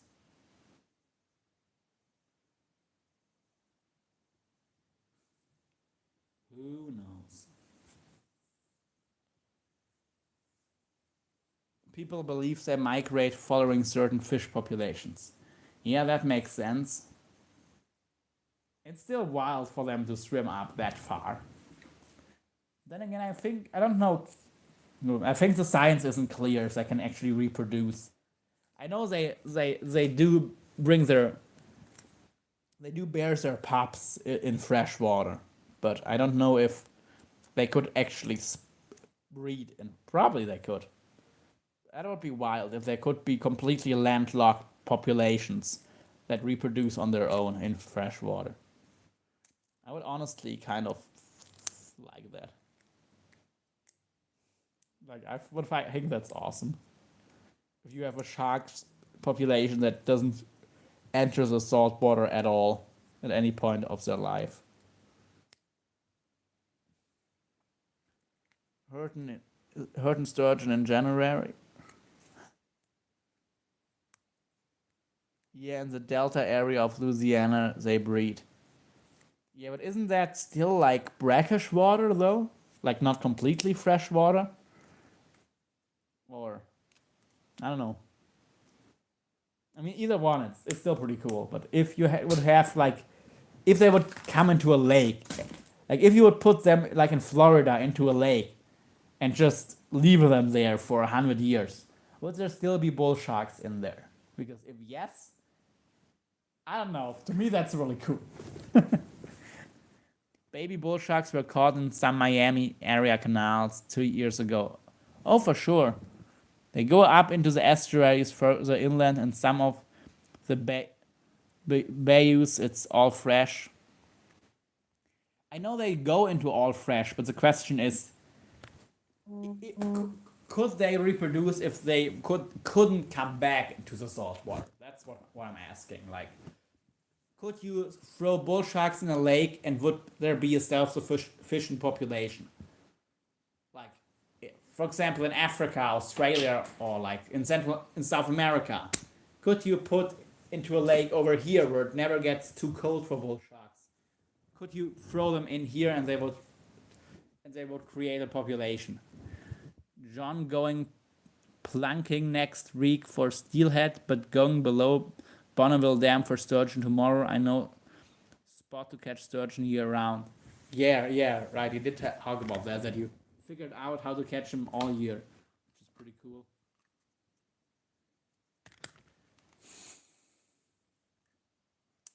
That would be cool. People here say that there's a population in the Great Lakes as completely cut off from saltwater access. I don't know the proof of it, but I've heard this as a rumor. I honestly don't believe it. Because I think they get too cold in the winter. That's why I don't believe it. I mean, people would probably, you would hear about it. Like, if there was a self-sufficient population, there should probably be enough that they would be caught. But who knows? Maybe not. Maybe they're just, that's gonna be in 50 years. We're all gonna think, yeah, it was all true. When there's been enough, when the population has grown enough. Who knows? I mean, even the Great Lakes still have access to the sea, so you never know if the sharks there are still breeding in the lake or if they are just coming from the sea. But yeah, you would have to keep them landlocked and see if they can breed. Gosh, now I want to try. I want to get a big landlocked lake and throw some bull sharks in there. Oh man, it would be pretty awesome. That's why I'm really skeptical about it. Yeah.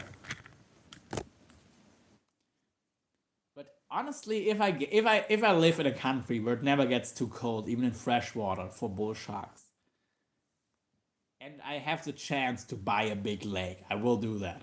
I will do it because it would be awesome. And like, actually, if I can buy land and like build an artificial lake, that would be even better because then I'm not disrupting a native ecosystem. If I can build my own lake, like, or pond, a really really big pond and stuff that has enough food to sustain bull sharks, and then just throw in some bull sharks. That would work. I think it would work. If I catch some small bull sharks, ideally already in fresh water, but even if I catch them in salt water, or actually catching some bigger ones probably would be better. That would probably be best to do in salt water, honestly. And then just put them in a big fish tank, like a swimming pool, and slowly, with first salt water, and slowly decrease the salt content in the water. That should work. Gosh, I'm getting ideas. Freshwater sharks would be awesome. Didn't he did, but all these sharks could enter from the sea. Well, like, even the freshwater species of shark he went after, they're believed to live in saltwater as adults. They're just so rare, not much is known about them, but they're believed that they do go into saltwater and just spend a significant part of their life in freshwater. So I want to know if it's possible to have a 100% freshwater shark. Most fish lose immune system at 55. Alright, I heard about that. Yeah, and I also heard that bull sharks, maybe you can tell more about that, Sean, that bull sharks, they actually die. Not just from infections, but they just die if it gets too cold.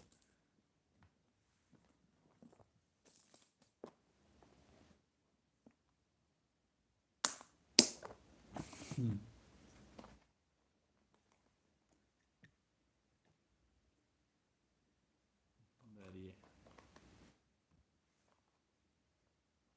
man. I want to try that. I want to try keeping bull sharks in a pond, and I'll just have to fish it up regularly to see if there's. But it has to be big enough also that the babies could hide. I have to figure out how I'm gonna make that so the babies don't get eaten by mama basically if there are babies. And I would have to get females ideally that are non-pregnant. Okay, I'll figure it out. I'll figure it out. And I would just throw in like a handful of big bull sharks. Have enough food in the lake to sustain that population. Of course, I could still drop in my rest of my bait, but yeah, that would be an interesting project.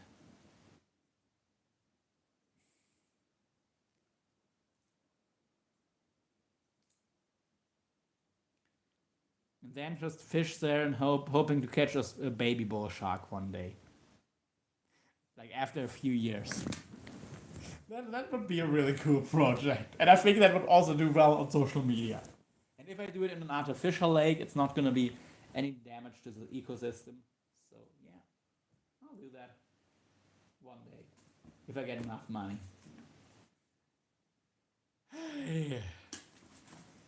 I always get some crazy ideas. Oh, my aunt came back, so well, I'll still cook the Traíra, but I think it's time to cook the Traíra. And maybe I'll just take all of my fishing gear come over again. I don't see myself getting much. Like some stuff, yes, I'll get sorted out, but not too much. Well, that's kind of expected, to be honest. I know sharks in notoriously hard to keep in captive. You'd have to build an artificial estuary closed off from the adults. Yeah, like that's what I think. But I do know some golf of ponds in Florida where there are actually bull sharks living there. So, but yeah, keeping the babies alive will be tricky.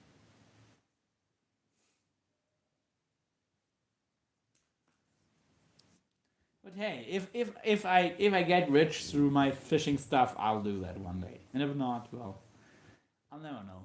But it would still be good. Fish die in cold because their metabolism stops as their cells and enzymes that regulate cells shut down. Yeah, exactly.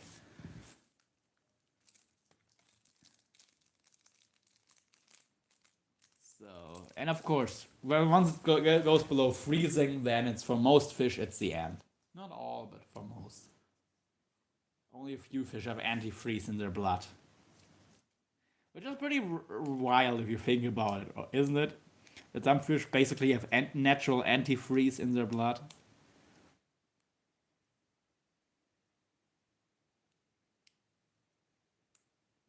So they can survive waters below freezing. Because, of course, salt water freezes at below 0 degrees Celsius.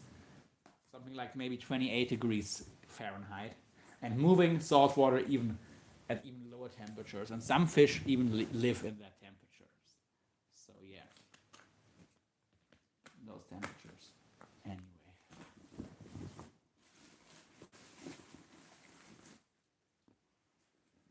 Oh man. Alright, peeps. I think it's time to make the Traíra, and I'll see about my fishing gear for tomorrow. Yes, I'm not if I find the line, maybe I'll still spool to Saragosa, but I don't see it anywhere.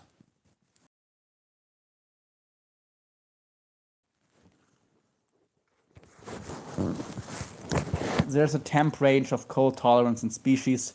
Warmth needing ones die off, cold tolerant ones live on. That's why snakeheads are now in New Jersey for X. I don't know what for X means, but Yeah, like I think it's the armor snakehead, right? Or northern snakehead. The ones that live in the Amur River system in Asia. I mean, they live in fucking Siberia, so it's not really. It shouldn't really be a surprise that they can handle some really cold weather. But of course, it's scary because they can handle some real cold winters. Alright. Where's my damn line? Can't just be gone.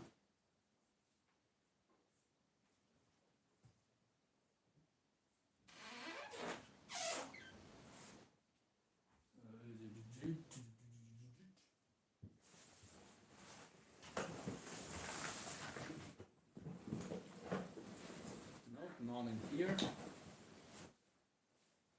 Oh, my other power bank that also needs to charge.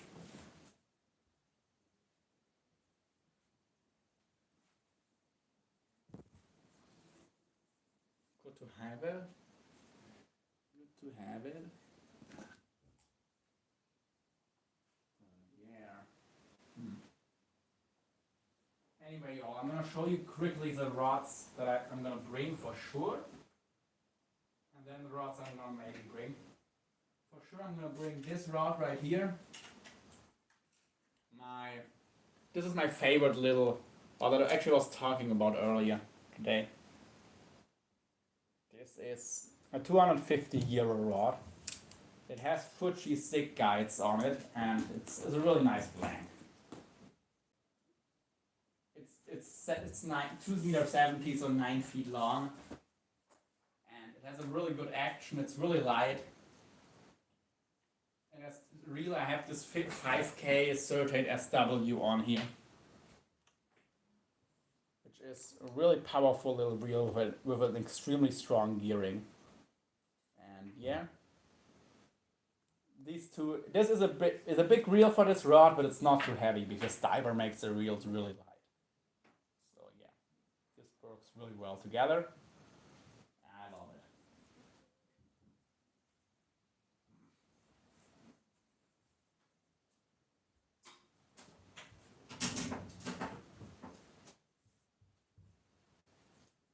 Yeah. I know some insects and reptiles have that where they can live through freezing and stuff. Yeah. It act in Antarctic flounder, for example. For example. Yeah. There's a temp. Yeah. It is glycol molecules that allow water to crystallize in an irregular pattern that can not be completed, so ice crystals can form. That's cool. That's pretty damn cool.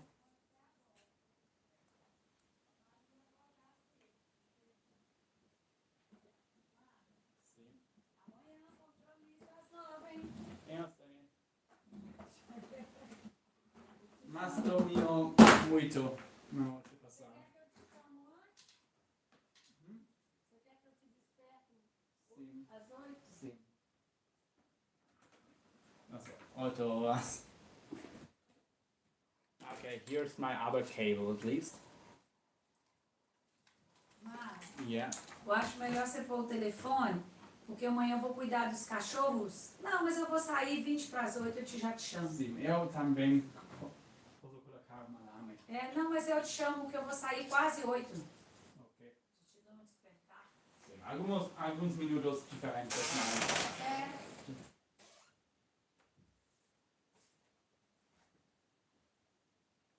Alright.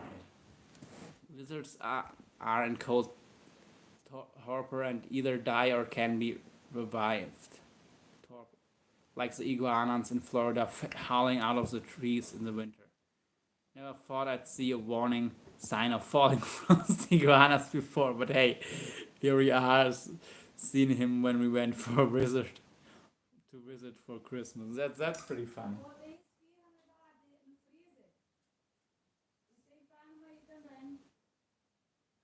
Sim, I'll go to the kitchen now, people, and make the Traíra.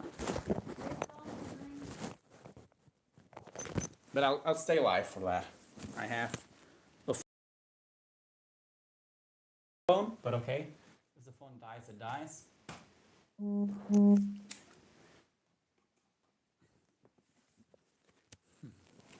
I have more people on here, I think.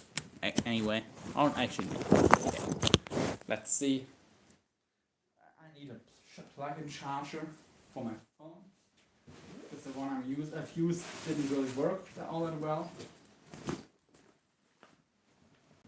I can't find it, I can find it, but let's see.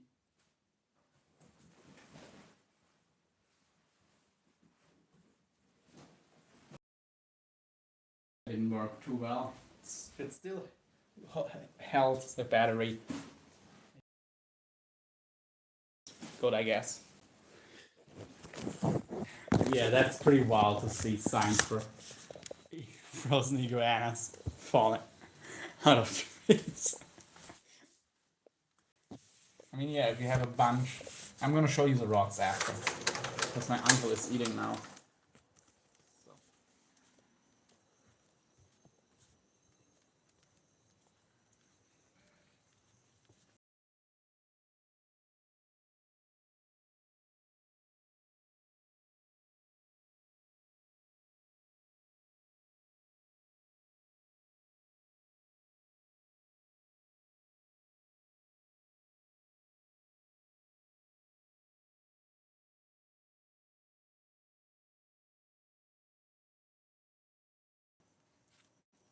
Features machen wir Ja, das?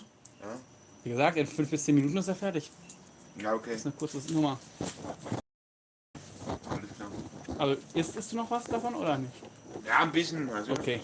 eine Kleinigkeit.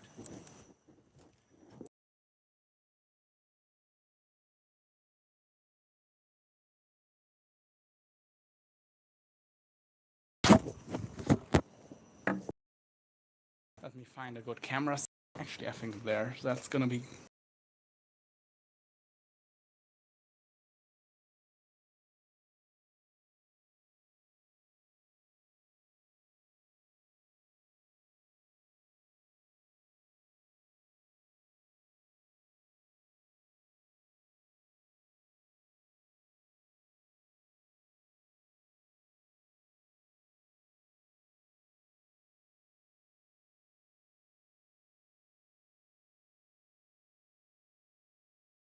I'm good enough to fill it, to not do it with a good knife. So, Traíra. Here.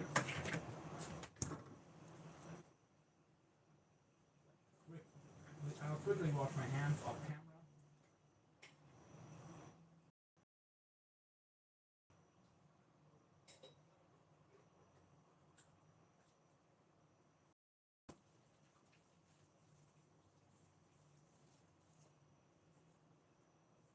Okay, some salt. Salt is important. Okay, I'm gonna read you. Yeah. Okay. I don't have too much time because my uncle wants to sleep. I mean, I get it. Okay, I'll just fillet them off the backbone for now.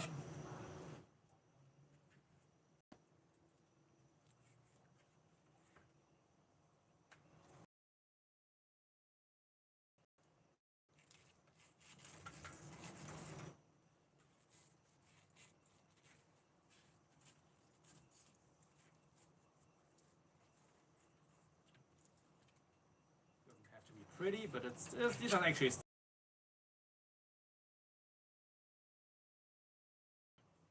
thousands of practice from days shown. It's done. It's still stiff a little bit. That's a really fresh fish still.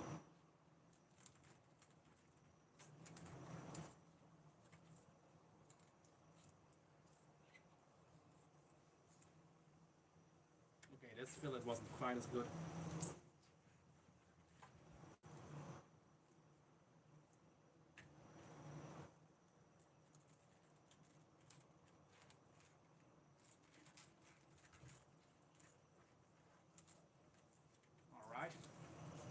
also isn't a filleting knife, but it's still working.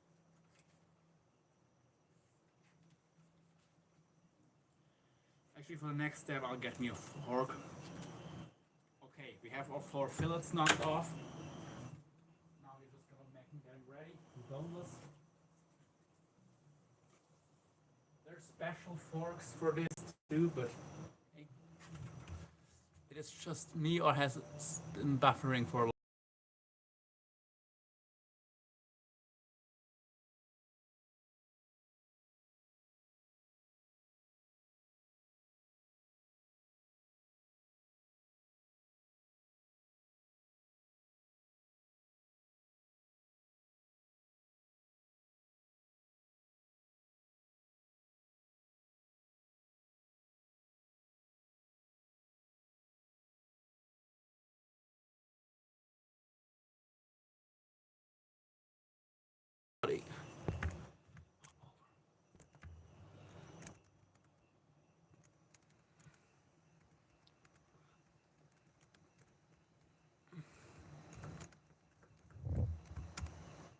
Okay, let me turn on my mobile data.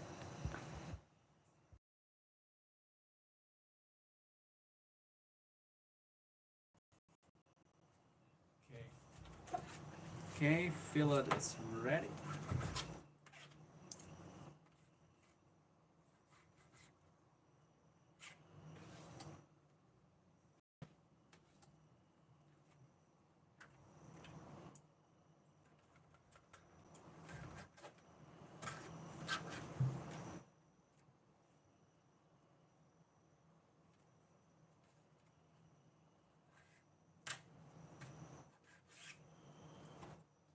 Okay. Now we're just gonna do the bone cutting.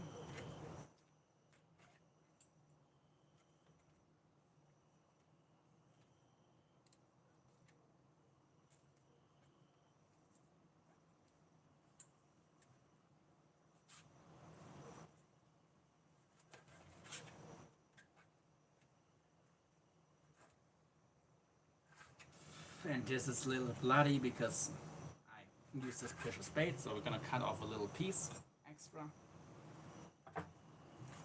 Yeah, here are still bones.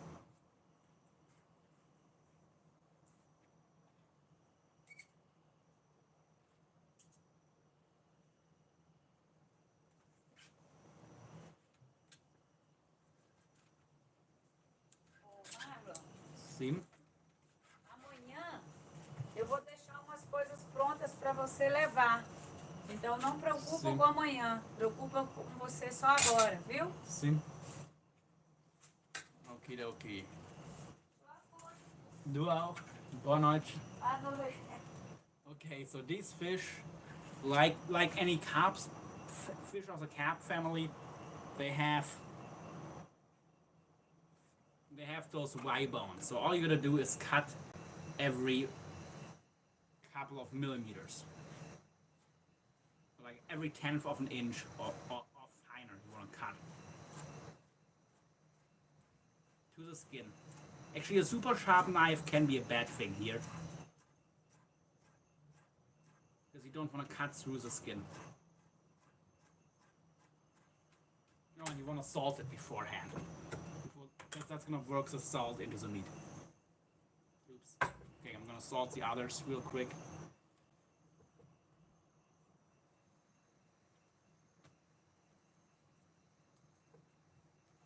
This is good meat. This is a predatory fish. It's not like a carp or something. I mean, carp is still good, but this is better than carp. It's more like a bony walleye or something like that. Taste-wise.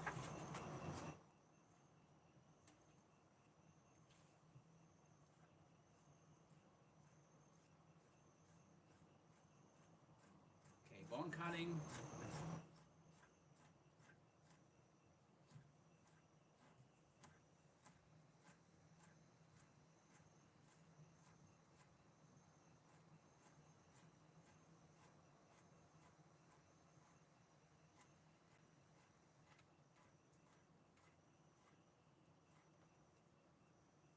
Okay, one fillet left. Oh no, we have 2 fillets left. Oops, let me do the small one now. Oh no, let's keep going with the big one.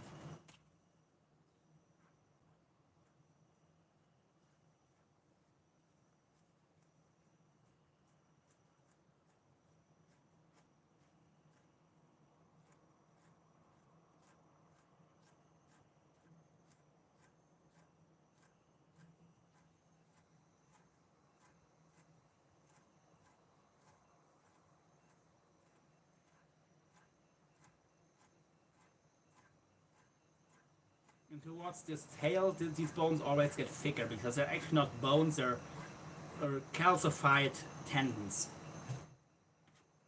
Calcified intermuscular tendons is what Y bones in fish are. And because the tendons get stronger towards the tail that's doing all the movement,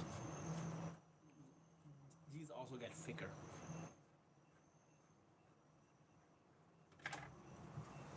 Hi there, John. The other life isn't working, yeah.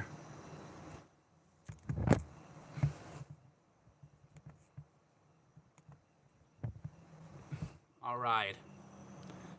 Actually, let me... no, my battery doesn't allow me to give a hotspot, but I'm gonna message my uncle real quick.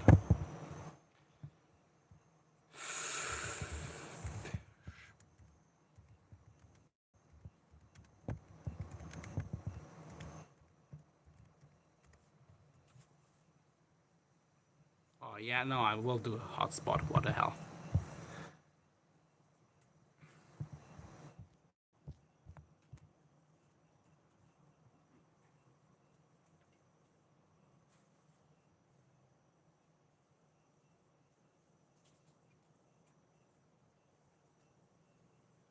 Okay, people. Okay, this is going back into the fridge for some soup, maybe.